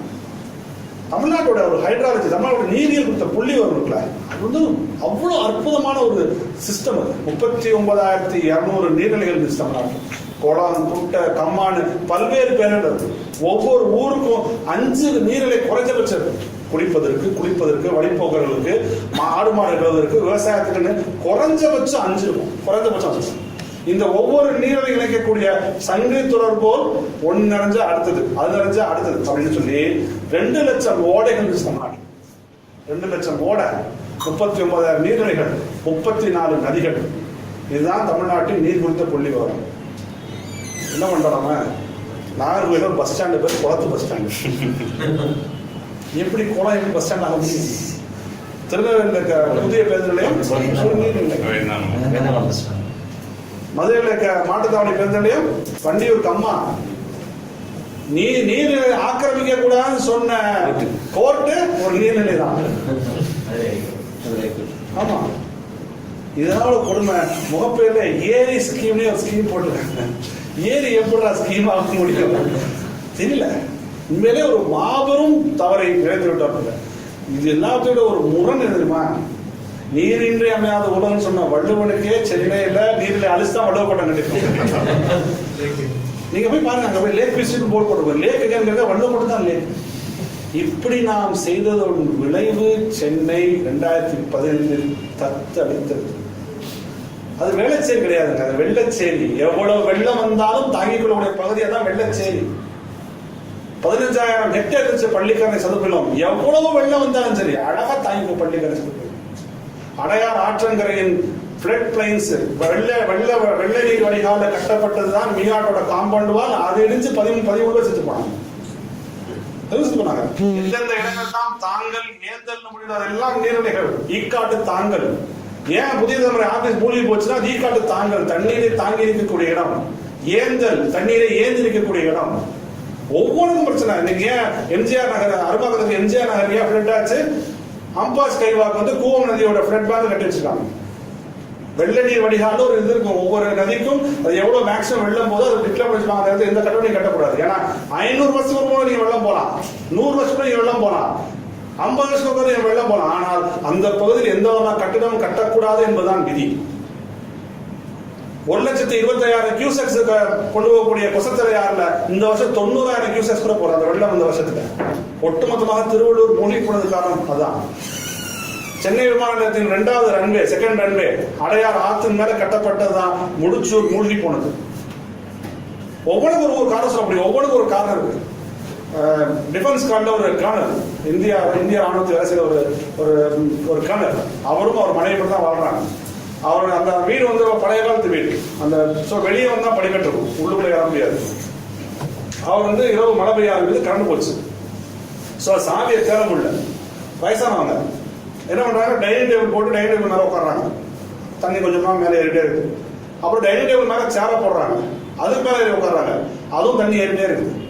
அப்புறம் அந்த சேர் மேல ஏறி நிக்கிறாங்க, அதுவும் தண்ணீர் ஏறி காலையில் துணை ராணுவ படை வந்து 2 பேரையும் சடலமாக மீட்கும் வரை அவர்கள் தெரியாது தாங்கள் இறந்து போச்சு. 554 பேரை நம்முடைய அராஜகத்தினால் பலி கொடுத்தோம் சென்னை வெள்ளத்தில். 554 பேர். ஒரே ஒரு தவறு, நாம் நீர்நிலை ஒழுங்கா பராமரிக்க போடலாம். இன்னைக்கு அந்த 2015 காலகட்டத்தில் 320 டிஎம்சியை கொண்டே கடலை கொண்டே கொடுத்துருக்கோம். எவ்வளவு சென்னையோட தேவை தெரியுமா? ஒரு வருஷத்துக்கு 10 டிஎம்சி தண்ணி. வெறும் 10 டிஎம்சி போதும் சென்னைக்கு ஒரு வருஷத்துக்கு. காஞ்சிபுரம், திருவள்ளூர், சென்னையில இப்ப இருக்கிற நீர்நிலைகளை நீங்கள் தூர்வாரி வைத்திருந்தால் கூட 80 டிஎம்சி நீங்க சேவ் பண்ணிக்கலாம். சென்னைக்கு தேவையான 8 வருஷ நீரை நீங்க சேமிச்சு வச்சுக்கலாம். நாம என்ன பண்றோம் தெரியுமா? கர்நாடகாவோட சண்டை போடுறோம் 5 டிஎம்சிக்கு, முல்லை பெரியார் கேரளாவோட சண்டை போடுறோம் 1 டிஎம்சிக்கு. நம்ம சண்டை போடணும், வாங்கணும், நம்ம உரிமை. அதுல எனக்கு நம்ம உரிமை, காவேரி நம்ம உரிமை, நம்ம மறக்கவே இல்லை. ஆனா 5 டிஎம்சி சண்டை போடுற நாம பல லட்சக்கணக்கான டிஎம்சிகளோட நீர்நிலைகளை நாம எப்படி பார்க்கிறோம்னா, பஸ் ஸ்டாண்டா, கலெக்டர் ஆபீஸா, இன்ஜினியர் காலேஜா, பிளாட்டா, கோர்ட்டா தான் பார்க்கணும். ஏன் இந்த முரண்? ஏன் இந்த முரண்பட்ட வாழ்க்கை நமக்கு தான் வைக்கிறது முக்கியமான கேள்வி. நம்மளால உருவாக்க முடியுமா? அவ்வளோத்தையும் ஒருபோதும் முடியாது, ஒருபோதும் முடியாது. நீங்க ஆற்று பாசனம் சொல்றாங்கல்ல, அதை என்ன நினைச்சிருக்கீங்க? ஆட்டு பாசனம் காவேரியில தண்ணி போகும், மோட்டர் போட்டு எடுத்துக்கலாம். ஆட்டு பாசனம் கிடையவே கிடையாது. மலைகளில் மழை பெய்யும், அது சிறு சிறு ஓடைகளாக உருவாகி ஒரு நதியாக உருவெடுத்து சமவெளி பகுதிக்கு வரும். சமவெளி பகுதியில் போகும்போது கீழே மணல் இருக்கும், அந்த மணல் தண்ணியை பிடிச்சி இருக்கும். நிலத்து நீர் முழுக்க நல்லா ரீசார்ஜ் ஆகும். பக்கத்தில் இருக்க குளத்துல கமார் எப்பவுமே தண்ணி வற்றாமல் இருக்கும். அதுல இருந்து விவசாயம் செழிப்பாக செய்ய முடியும். இதுதான் ஆற்று பாசனம். இன்னைக்கு நமக்கு என்னதான் தெரியுது? மணல் சுரங்கங்களா தெரியுது. நான் சொல்வதற்கே வெக்கமாக இருக்கிறது. ஒரு பொதுப்பணித்துறை அமைச்சராக இருந்த ஒருத்தர் போய் ஒரு 5 வருஷம் 7 வருஷம் இப்படி சொன்னோம். இப்படியே போச்சுன்னா தமிழ்நாடுக்கு பெரிய வறட்சி. இன்னைக்கு தமிழ்நாடு சந்திக்கின்ற ஒரு வறட்சிக்கு ஒரு முக்கிய காரணம் மணல் வெள்ளப்பட்டது.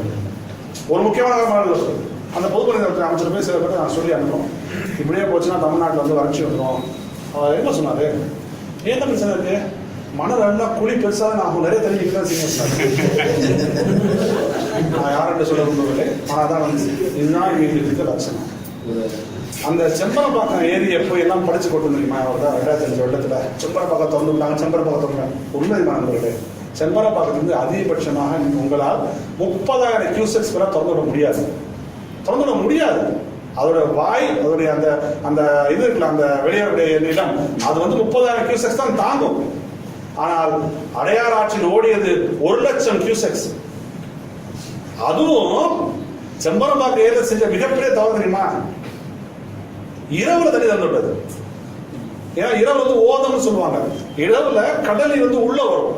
நீங்க கடற்கரை பகுதிக்கு போனீங்கன்னா ஓதம் சொல்லுவாங்க, கடலில் இருந்து உள்ள வரும். அப்ப நீங்க வந்து இப்ப இரவு திறந்து விட்டீங்கன்னா தண்ணி போய் சேராது, கடலுக்கு போய் சேராது. கேட்க நகர், அண்ணா நகர்லாம் உள்ள வந்து வெட்டாம ஆயிடுச்சு. பகல்ல திறந்து விட்டீங்கன்னா இந்த அளவுக்கு பெரிய பிரச்சனையா இருக்காது. அப்ப ஓதம்னு ஒண்ணு இருக்குது, கடலில் வந்து இரவுல வந்து உட்புகும்.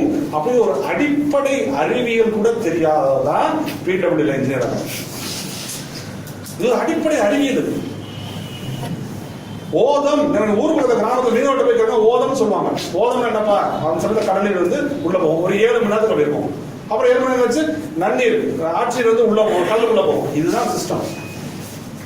இதுதான் சிஸ்டம். இது ஒட்டு மொத்தமாக குறைஞ்சு போனது விளைவு தான் சென்னை வெள்ளம். சரி, நீர்நிலைகளை கொடுக்க அழைச்சிட்டோம், எல்லாத்தையும் காலி பண்ணணும். இருக்கின்ற நீரை நாட்டி பயன்படுத்தணும் பார்த்தோம்னா அதுவும் ஒரு மிகப்பெரிய ஒரு நீர் அரசியல் தான் இருக்கும். நாம் வந்து இன்னைக்கு வந்து பொருள்கள் செய்யறோம்ல, நம்ம வந்து ஆம்பூர் வாணியம்பாட்டு ஷூ செருப்பெல்லாம் செய்யறோம், திருப்பூர்ல இருந்து உள்ளாடைகள்லாம் செஞ்சு எக்ஸ்போர்ட் பண்றோம்ல.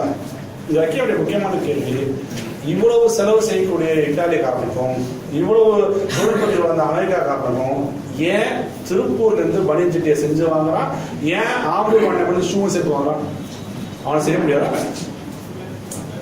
செய்ய முடியும்ல? ஏன் வாங்குறாங்க? இந்த ஷூவையும் செருப்பையும் செய்யக்கூடிய மிஷின்ஸ் இருக்குல்ல, இயந்திரங்கள், அதை செஞ்சது இட்டாலி நாடு. நீங்க ஆம்பூர்ல அந்த எக்ஸ்போர்ட்டர்ஸ்ட போய் கேளுங்க, எங்க மிஷின் வாங்குங்க, இட்டாலி இந்த மிஷின் வாங்க, ரொம்ப பெருமையா சொல்லுவாங்க. அப்படி மிஷினரியை செய்ய தெரிஞ்ச இட்டாலி நாடு ஏன் ஷூவையும் செருப்பையும் வாணியம்பாடி வாங்கினாங்க, ஆம்பூர் வாங்கினாங்க? எல்லாம் நீர். ஒரு ஜோடி ஷூ செருப்பு செய்யணும்னா 16,000 லிட்டர் தண்ணி வேணும். ஒரு உள்ளாடை செய்வதற்கு 2,700 லிட்டர் தண்ணி வேணும். ஒரு ஜீன்ஸ் பேண்ட்டுக்கு 10,000 லிட்டர் தண்ணி வேணும். ஒரு முட்டையில 200 லிட்டர் தண்ணி இருக்கு. ஒரு கார்ல 4 லட்சம் லிட்டர் தண்ணி இருக்கு. ஒரு ஒரு கோப்பை தேநீர்ல 120 லிட்டர் தண்ணி இருக்கு. ஒரு ஒரு ஒரு ஒரு ஒரு ஆரஞ்சு பழத்துல 50 லிட்டர் தண்ணி இருக்கு. அவ்வளவும் நீர் அரசியல். அமெரிக்காவும் ஐரோப்பாவும் முடிவு பண்ணிட்டாங்க, தங்களுடைய அடிப்படை வளமான நீரை தங்கள் மக்கள் குடிப்பதற்கும் மற்ற பயன்பாடு தான் பயன்படுத்த சொல்லிட்டு எந்தெந்த பொருள்கள்லாம் அதிகமாக தண்ணீர் தேவைப்படுமோ அந்த பொருள்லாம் தமிழ்நாடு மாதிரி பிரதேசம் வந்து செஞ்சு வாங்கிக்கலாம். ஒரு பிரச்சனை இல்லை, 5 வருஷத்துல தமிழ்நாடு தண்ணி தீர்த்து போயிடும். அவனுக்கு என்ன, அவனுக்கு கௌதமாலா இருக்கு, பெரு இருக்கு, சவுத் கொரியா இருக்கு, பிலிப்பைன்ஸ் இருக்கு, பிரேசில் இருக்கு, அர்ஜென்டினா, 194 நாடு உலகத்துல இருக்கு. 194 நாடுக்கும் அவன் போவான். ஆனா நமக்கு வந்து ஒரே ஒரு தமிழ்நாடு தான் இருக்கு. நாம எங்க போவோம்? 1 லிட்டர் கோக் குடிக்கிறோம்ல, ஒரு கோக் 56 லிட்டர் தண்ணி வேணும். உடம்புக்கு கெடுதி. அது 2வது உணவு பேசும்போது நான் பேசாத, உடம்புக்கு கெடுதி. ஆனால் 1 லிட்டர் கோக் செய்வதற்கு 56 லிட்டர் தண்ணி வேணும். 1 லிட்டர் அக்வாஃபினாவும் கிண்லேயும் செய்வதற்கு 7 லிட்டர் தண்ணி வேணும். நீங்க 7 லிட்டர் தண்ணியை செலவழிச்சாதான் அந்த 1 லிட்டர் அக்வாஃபினா வரும். ஸோ ஒவ்வொரு பொருளுக்கு பின்னாடியும் நீர் அரசியல் இருக்கு. அவன் வந்து புரிஞ்சுக்கணும். நான் வந்து தயவு செஞ்சு இதை புரிஞ்சுக்கணும். நான் வந்து இந்த ஹைட்ரோ கார்பன் அறிவிச்சப்ப நிர்வாகத்தில் அறிவிச்சு நான் சொன்னேன், எங்க தோண்டணுமோ அங்க தோண்டலை. குளம் குட்டையெல்லாம் தூர்வாரி தோண்டி வச்சுட்டாங்க, தண்ணி தேங்கிருக்கும். எங்க தோண்டக்கூடாது அங்க போய் தோன்றாங்க நெடுவாசல போய். அது ஒரு மிக மிக முக்கியமான ஒரு முரணான பிரச்சனை. அது இன்னைக்கு வந்து தமிழகத்தில் உற்பத்தி ஆகக்கூடிய உணவு உற்பத்தியில் 40% இந்த 4 மாவட்டத்தில் வருது. தஞ்சாவூர், திருவாரூர், நாகப்பட்டினம், புதுக்கோட்டை. இந்த 4 மாவட்டத்திலிருந்து தமிழகத்தில் உற்பத்தி ஆகிற உணவுல 40% வருது. அப்ப இவ்வளவு ஒரு முக்கியத்துவம் வாய்ந்த பகுதியில் போய் நீங்க ஓஎன்ஜிசி போட்டு ஹைட்ரோ கார்பன் எடுத்து மீத்தேன் எடுத்து ஷேல் மீத்தேன் எடுத்தா ஒட்டு மொத்தமாக நம்முடைய உணவு தற்சார்பை அழிக்கக்கூடிய விஷயமா தான் நான் பார்த்தேன். காவேரி சமவெளி பகுதி எப்படி உருவாச்சு? அது பெரிய ஆச்சரியம். நீங்க உலகத்துல எங்கேயுமே இந்த மாதிரி ஒரு மிகப்பெரிய சமவெளி பகுதி கிடையாது. ஆமா, நீங்க தஞ்சாவூர் போனீங்கன்னா சின்ன சின்ன குன்றுகள் 1-2 கூடிய மலைகளே கிடையாது. நீங்க போய் டிராவல் பண்ணி பாருங்க. சொல்ல இப்ப நீங்க மேற்கு தொடர்ச்சி மலை மாதிரி, சேலத்துக்கு கிழக்கு தொடர்ச்சி மலை மாதிரி தஞ்சாவூர் பகுதியில வந்து மலைகளே கிடையாது. அதிகபட்ச மலை பச்சை மலை திருச்சி மாவட்டத்துல அரியலூர், பெரம்பலூர் இருக்குல்ல, அதுதான் பெரிய ஒரு மலை, கடைசி மலைத்தொடர். அதுக்கப்புறம் முழுவதும் குன்றுகள் தான், சின்ன சின்னதா பாறை, குட்டி குட்டியா இருக்கும். அவ்வளவு பெரிய சமவெளி பகுதி எப்படி ஃபார்ம் ஆச்சுன்னு ஒரு பெரிய ஆச்சரியம் தான். காவேரி மலைகள்ல மழை பெஞ்சு அந்த மலையில வர தண்ணி பெரிய பெரிய பாறைகளை நொறுக்கி தவிடுபொடி ஆக்கி கொஞ்சம் கொஞ்சமா வந்து மணலை சேர்த்ததுதான் டெல்டா. டெல்டா உருவாக்காரு. நான் சேலஞ்ச் பண்ணானே, டெல்டா உருவாக்காரு.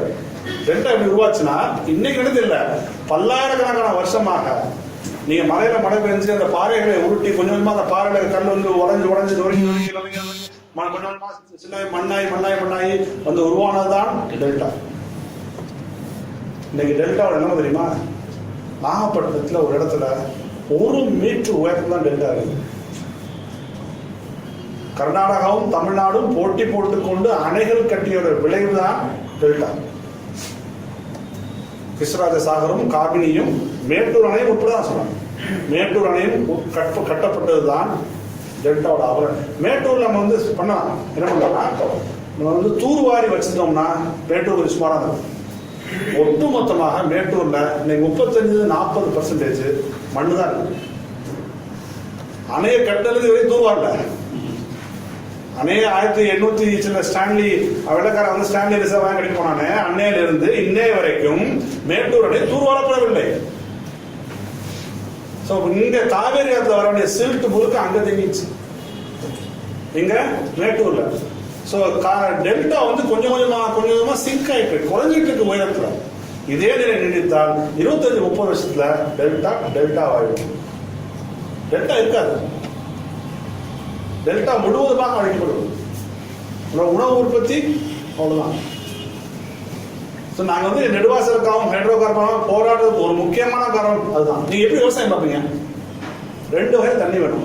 ஒன்று ஆற்று பாசனம், காவேரியில் தண்ணி வந்தால் நீங்கள் அதை பயன்படுத்தி நீங்கள் விவசாயம் பார்ப்பீங்க. தண்ணி வரல, கர்நாடகா தண்ணி வரல. இன்னொன்று நிலத்தடி நீர், போர் போட்டு இருக்கிறதா. ஸோ நீங்கள் பண்ணுற ஹைட்ரோ கார்பன்னால, நீங்கள் பண்ணுற மீத்தேனால, நீங்கள் பண்ணுற ஷேல்னால அந்த நிலத்தடி முழுவதுமாக பாதிக்கப்பட்டு அதன் நிறமே மாறி போச்சுன்னா நிறமே மாறி போச்சு, பாதிக்கப்பட்டு ஒட்டுமொத்தமாக நிலத்தடியின் அளவு இன்னைக்கு 180 அடிக்கு கீழே போயிடுச்சு. நாகப்பட்டினம் மாவட்டத்தில் 25 கிலோமீட்டருக்கு கடல் நீர் உட்புந்துருச்சு. அப்படின்னா 25 கிலோமீட்டர் விவசாயம் பார்க்க முடியாது, விவசாயம் பார்க்க முடியாது. இன்னொன்று, டெல்டாவுடைய அந்த மண் வளம் இருக்குல்ல, மண் தன்மை, அது வந்து கிளே சாயில், களிமண். ஸோ தண்ணி இருந்துகிட்டே இருக்கணும், அதுக்கு இல்லாட்டி வெளிப்பட ஆரம்பிச்சோம். களிமண் எப்படி நமக்கு தெரியல, வெளிப்பட ஆரம்பிச்சோம். ஸோ தண்ணி இருந்துகிட்டே இருக்கும். அப்போ அந்த தண்ணி இல்லை, காவேரி தண்ணி வரல, கர்நாடகா தண்ணி தர முடியாங்க. இன்னொரு பக்கம் நிலத்தடி முழுக்க நம்ம நாசமாக்கிட்டு இருக்கோம். ஏன்னா ஒட்டு மொத்தமாக பாண்டிச்சேரி கீழே கூடிய பாகூர்ல இருந்து ஆரம்பிச்சு ராமநாதபுரம் வரைக்கும் 130 வருஷத்துக்கு எடுக்கக்கூடிய நிலக்கரி படிமங்கள் அது. எத்தனை வருஷத்துக்கு? 130 வருஷத்துக்கு. நீங்க hydrocarbon, methane, shale methane குழாய் போட்டு எடுத்துடலாம், சரியா? ஆனா நிலத்தை எடுக்கணும்னா ஓபன் காஸ்ட் மைன் தான். நிலத்தை பிடித்து உள்ள போகணும். எப்படி போக முடியும்? எப்படி போக முடியும்? மக்களை நீங்க அங்க வெளியேற்றணும். எப்ப வெளியேறுவாங்க? ஒரு பக்கம் காவிரியில தண்ணி தராத, இன்னொரு பக்கம் இந்த மாதிரி ஷேல் மீத்தேன், ஹைட்ரோ கார்பன் போட்டு தண்ணியை முழுக்க சீரழிச்சு மக்கள் விவசாயம் பார்க்க மாட்டாங்க, நிலத்தை வித்துட்டு போவாங்க. ஒரு 35-40 வருஷம் hydrocarbon, methane, shale methane எடுத்து முடிச்சுட்டு அங்க யாரும் விவசாயம் பார்க்க மாட்டாங்க, மக்கள் வெளியேறுவாங்க. அதுக்கப்புறம் நீ வந்து நிலக்கரிக்கு போயிரு, நிலக்கரிக்கு போயிரு, அவ்வளவுதான். இது வந்து ஒரு பெரிய ஒரு லார்ஜர் கான்ஸ்பிரசின்னு தான் நாங்கள் சொல்றோம். காவிரியில் தண்ணி விடாததுக்கும் நெடுவாசல் திட்டத்துக்கும் சம்மந்தம் இருக்குது. அது பேர் ஒரு பெரிய பொலிட்டிக்கல் கான்ஸ்பிரசி நம்ம சொல்லலாம், நிச்சயமா இருக்கு. அப்ப நம்ம வந்து ஒட்டுமொத்தமாக இது என்ன நமக்குலாம் வந்து நம்மளுடைய சுயசார்புள்ள நம்முடைய இந்த மண்ணுக்கு ஏற்ற பயிர்களை முழுக்க அழிச்சிட்டோம். நீங்க பசுமை புரட்சி 1960 வர்றதுக்கு முன்னாடி தமிழ்நாட்டில் மட்டும் 18,000 நெல் ரகம் இருந்துச்சு. மாப்பிள்ளை சம்பான ஒரு பயிர் உண்டு. கல்யாணத்துக்கு முன்னாடி மாப்பிள்ளையை தயார் கொடுத்ததற்காக விதைக்கப்பட்ட ரகம் தான் அந்த ரகம். மாப்பிள்ளை சம்பா பேரு குதிரவாளி, சாம, தென்னை, 18,000 ரகம் இருந்துச்சு. இது எல்லாம் அநேகமாக எல்லாமே நெட்டே வரக்கூடிய ரகங்கள். நுனி வீட்டுக்கு நடு, மாட்டுக்கு அடி நேரத்துக்கு நம்மளுடைய சொல்வாரு. நுனினா கதிர் இருக்கும், அது வீட்டுக்கு எடுத்து போயிரு. நடுவில் வைக்கல, மாட்டுக்கு போட்டு அடியில் அப்படியே மடிச்சு உழுதுருப்பாரு. இதுதான் சிஸ்டம். 2ஆம் உலக போர் முடிஞ்சதுக்கு அப்புறம் அமெரிக்கா நிறைய அமோனியாவும் பாஸ்பேட் செஞ்சு வச்சிருந்தது குண்டு சேர்த்துக்காக. என்ன பண்றதுன்னு தெரியல. பார்த்தாங்க, பிலிப்பைன்ஸ்ல போய் இன்டர்நேஷனல் ரைஸ் ரிசர்ச் இன்ஸ்டிடியூட் ஒன்று போட்டாங்க. அதுல இருந்து வந்ததா நீங்க சாப்பிடுங்க. IR8 IR64. IR என்னது? இன்டர்நேஷனல் ரைஸ் ரிசர்ச் இன்ஸ்டிடியூட் வந்ததா IR8 IR64. எல்லாம் குட்டை ரகங்கள், 1.5 அடி தான் வரும். அவ்வளவு நல்லா வளர்றதுக்கு கெமிக்கல்ஸ் இங்கே போடணும், அமோனியாவும் பாஸ்பேட் இங்கே போடணும். அது மட்டும் கிடையாது, இவ்வளவு கெமிக்கல்ஸ் போடுறாங்க, நிறைய தண்ணி தேவைப்படும். இப்ப நீங்க சிறுதானியம் விளைச்சிங்கன்னா, இப்ப சாம, குதிரைவாயெல்லாம் நீங்க விளைச்சிங்கன்னா ஒரு கிலோ சிறுதானிய உற்பத்திக்கு 250 லிட்டர் தண்ணி போகும். ஆனால் 1 கிலோ இந்த வெள்ளை அரிசின்னு சொல்றோம், இந்த IR8 IR64, அது வளர்றதுக்கு 2000 லிட்டர் தண்ணி வேணும். ஏன்னா அதிகமான உரங்கள் பிடிக்கும். கடந்த 35-40 வருஷமாக நம்முடைய நிலத்துல முழுக்க உரத்தை போட்டு போட்டு போட்டு போட்டு போட்டு இன்னைக்கு தமிழகம் முழுவதற்கும் ஒரு மிகப்பெரிய ஒரு உடல் சீர்கேட்டை, cancer, diabetic, cardiac problem, blood pressure, இந்த 4 நோய்கள் எல்லாம் உங்களுக்கு சொல்லுவோம். இந்த 4 நோய்கள், sugar, cardiac problem, blood pressure, cancer, இந்த 4 நோய்கள் இல்லாத ஒரு வீட்டு நீங்க சொல்லுங்க. இந்தியாவில் நடைபெறக்கூடிய 1000 மரணங்களில் 780 மரணங்கள் இந்த 4 நோய் தான் நடக்குது. இந்த 4 நோய் தான். நீங்க அவங்க ஞாபகம் 30 வருஷம் தமிழ் சினிமாவில் பார்த்தோம்னா 2 ஹீரோயின் வந்து ஒரு ஹீரோ லவ் பண்ணுவாங்க. அதுல ஒரு ஹீரோனை கொலை பண்றதுக்கு என்ன பண்ண, சாவடிக்க என்ன பண்ணுவாங்கன்னா அவன் கேன்சர் சொல்லுவாங்க. ஆனா நீங்க வீட்டுக்கு வீடு நீங்க நான் சொல்றேன், நீங்க யாராவது உங்களுக்கு யாராவது ஒருத்தருக்கு உங்க நெருங்கிய சொந்தத்திலோ நெருங்கிய நட்பிலோ இந்த 4 நோய்களும் இல்லாத ஒருவர் நீங்க சொல்லுவாங்க. இதுக்கு முழு முதல் காரணம் நம்முடைய சுற்றுச்சூழலும் உணவும் கெட்டு போனது. KFC சிக்கன் இருக்குல்ல, ஒரு லெக் பீஸ் சாப்பிடுறீங்கல்ல, 127 கெமிக்கல்ஸ் போடுறாங்க. 127 கெமிக்கல்ஸ் போடுறாங்க. நூடுல்ஸ் சாப்பிட்றோம்ல, அதுல மோனோ சோடியம் குளூட்டமேட் ஒரு கெமிக்கல் போட்டு அது முழுவதுமாக புற்றுநோய் உண்டாக்கக்கூடிய முக்கியமான காரணம். கிளைபோசேட்னு ஒரு கெமிக்கல் இருக்கு, உரம். அந்த உரத்தை உலகில் எல்லா நாடும் தர பண்ணிட்டாங்க, இந்தியாவை தவிர. இன்னமும் நமக்கு நிலத்துல கிளைபோசேட் போட்டுருக்கோம். இன்னமும் நம்ம ஊர்ல டிடிடி பயன்படுத்திட்டு இருக்கோம். இன்னமும் நம்ம ஊர்ல எண்டோசல்பான் பயன்படுத்திட்டு இருக்கோம். அப்போ ஒட்டுமொத்தமாக நீர், நிலம், உணவு. உணவுக்கு விளக்கமே நிலத்தோட நீர் தானே. உணவுனா என்ன? நிலமும் நீரும் சேர்ந்துதான் உணவு. அது ஒட்டுமொத்தமாக நிலமும் நீரும் முழுதுமா அழிச்சிட்டோம்.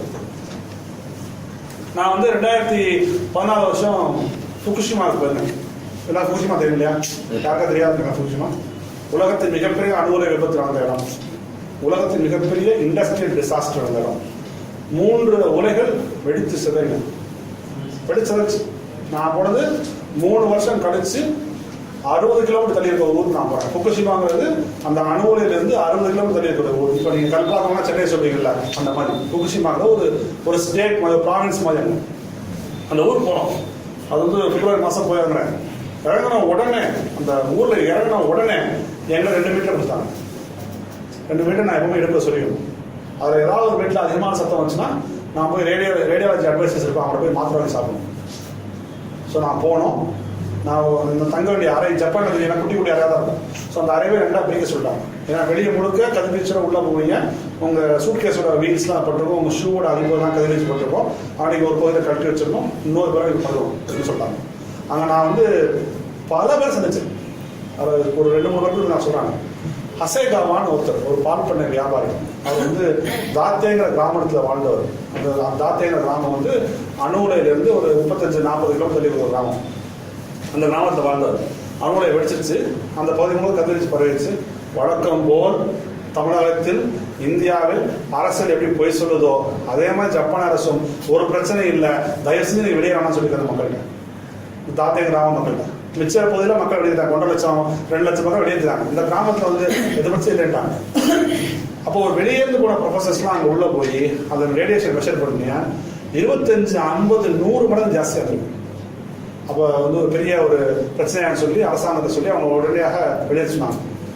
அரசாங்கம் எல்லாத்தையும் வெளியேற்றுச்சு. இந்த ஹசேகாவாங்கிற விவசாய பால் பண்ணை வியாபாரத்தை கூப்பிடுச்சு. அந்த ஊர் அவ்வளோ அற்புதமான ஊர். நான் போட்டோஸ் காமிச்சாங்க. சமவெளி பகுதி, ஆறு, காடு, அப்படி அவ்வளோ அற்புதமான ஊர். நம்ம ஊர் மாதிரி காணா பிளாஸ்டிக் காடு இல்லை, உண்மையிலே காடு. அது அவ்வளோ அற்புதமான பகுதி. அப்போ அரசாங்கம் அவரை கூப்பிடுச்சு. கண்டிப்பாக உனக்கு புற்றுநோய் வரும், உனக்கு நாங்கள் சேர்த்துருவோம், புற்றுநோய் வரும், நீங்கள் ரேடியேஷன் வாங்கிட்டேன், உனக்கு ஹாஸ்பிட்டலில் சேர்ப்போம், மருத்துவம் பார்ப்போம், முடிஞ்சால் காப்பாற்றுவோம். ஆனால் நீ வளர்த்துருக்கே மாடு, அந்த மாட்டை நீ வெளியே கொண்டு போகக்கூடாது. அவர் கேட்குறேன், ஏன் அந்த மாடை கொண்டு போகக்கூடாது? இல்லை, அதுக்கு கதிரிச்சு போயிருக்கு, அதை நீ கூட்டு போனா நீ பால் பீச்சுவ, அந்த பாலை குழந்தைகளுக்கு கொடுப்ப, பெரியவங்களுக்கு கொடுப்ப, அவங்களுக்கு புற்றுநோய் வரும். இது சங்கீதத்தோட புற்றுநோயாக உண்டாக்கிட்டு போகும். அதனால நீ வளர்த்த மாடை கூட்டு போகக்கூடாதுன்னு சொல்றாரு. நீங்க நம்ப மாட்டீங்க, அவர் வெளியேறதுக்கு முந்தின நாள் 75 பசுமாட்டையும் விஷம் வச்சு கொன்னுட்டு அமைச்சு வெளியேறேன் சொல்லிட்டு அழுதாரு. எனக்கு பல தலைமுறையாக என் குடும்பத்திற்கு வாழ்வளித்த அந்த பால் பண்ணை இன்னைக்கு கிடையாது. காரணம் ஒரு விவசாயி. அவர் என்ன சொன்னாங்க, என்னோட விவசாயம் முழுக்க கதிரிச்சு பரவிடுச்சு. ஒரு விவசாயிக்கு பெரிய அவமானம் தெரியுமா, விவசாயம் பண்ணாம இருக்கிறது அப்படின்னு. சிக்காத்தே காளான் ஒரு பெரிய காளான் வகை இருக்குது, ஒரு உலகத்தின் பிரசித்தி பெற்ற காளான் வகை. அந்த காளான் வகையில ஒரே ஒரு விவசாயம் மட்டும் 60,000 டன் அழிச்சு போட்டு வந்தார், முழுவதுமாக கதிரிச்சு பரவிச்சு. இடகோவான் செஞ்ச அதான் அந்த நகரத்தோட மேயர், அந்த ஃபுகுஷிமா அணு உலை இந்த ஊருக்கு ஃபுட்டபா, அந்த நகரத்தோட மேயர் இடகோவான். அவர் இந்த பழைய காலத்தில் சினிமாவில் பார்த்துருக்கோம், சாமுராய் வம்சம்னு சொல்லுவாங்க, அந்த வம்சத்தை சேர்ந்தார். பெரிய பெரிய வாரியர்ஸ் நல்லா சண்டை போடுவாங்க. அவர் எனக்கு இந்த அந்த அந்த அந்த சவுத்துலேருந்து இந்த சவுத் வரைக்கும் ஒரு பெரிய பேப்பர் ரோல் காமிச்சார். அந்த பேப்பர் ரோல் 1000 வருஷத்துக்கு முன்னாடி அவங்க பரம்பரையில் யாருன்னு அவங்க பேர் இருக்காங்க. அவங்க யாரு, அவங்க மனைவி யாரு, அவங்க எத்தனை பிள்ளைங்க, அவங்க எத்தனை பிள்ளைங்க, அவங்க எத்தனை பிள்ளைங்க, அவங்க எத்தனை, அது வரிசையா இருந்துச்சு. சொல்லிட்டு சொல்றாரு, இந்த ரோல்ல கடைசியா இருக்க போது என் பேர் தான். எங்க தாத்தா எங்க அப்பா என்கிட்ட எப்படி ஃபுட்டபா நகரத்தை ஒப்படைத்தார்களோ அதே மாதிரி நான் என் பிள்ளைகளை நான் ஒப்படைக்கல. நான் மிகப்பெரிய ஒரு துரோகத்தை இந்த மண்ணுக்கு செஞ்சுட்டேன்னு சொல்லி அவருக்கு உலகம் முழுக்க அவர் நகரம் மேயர் ஆண்டவர் உலகம் முழுக்க போய் அணுசக்திக்காக பிரச்சாரம் பண்ணிருக்காரு. அந்த அணுலை வெடிச்சது. வெடிச்ச உடனே ஃபர்ஸ்ட் ஒன்று வெடிக்குது, ரெண்டாவது வெடிக்குது, மூணாவது வெடிக்குது.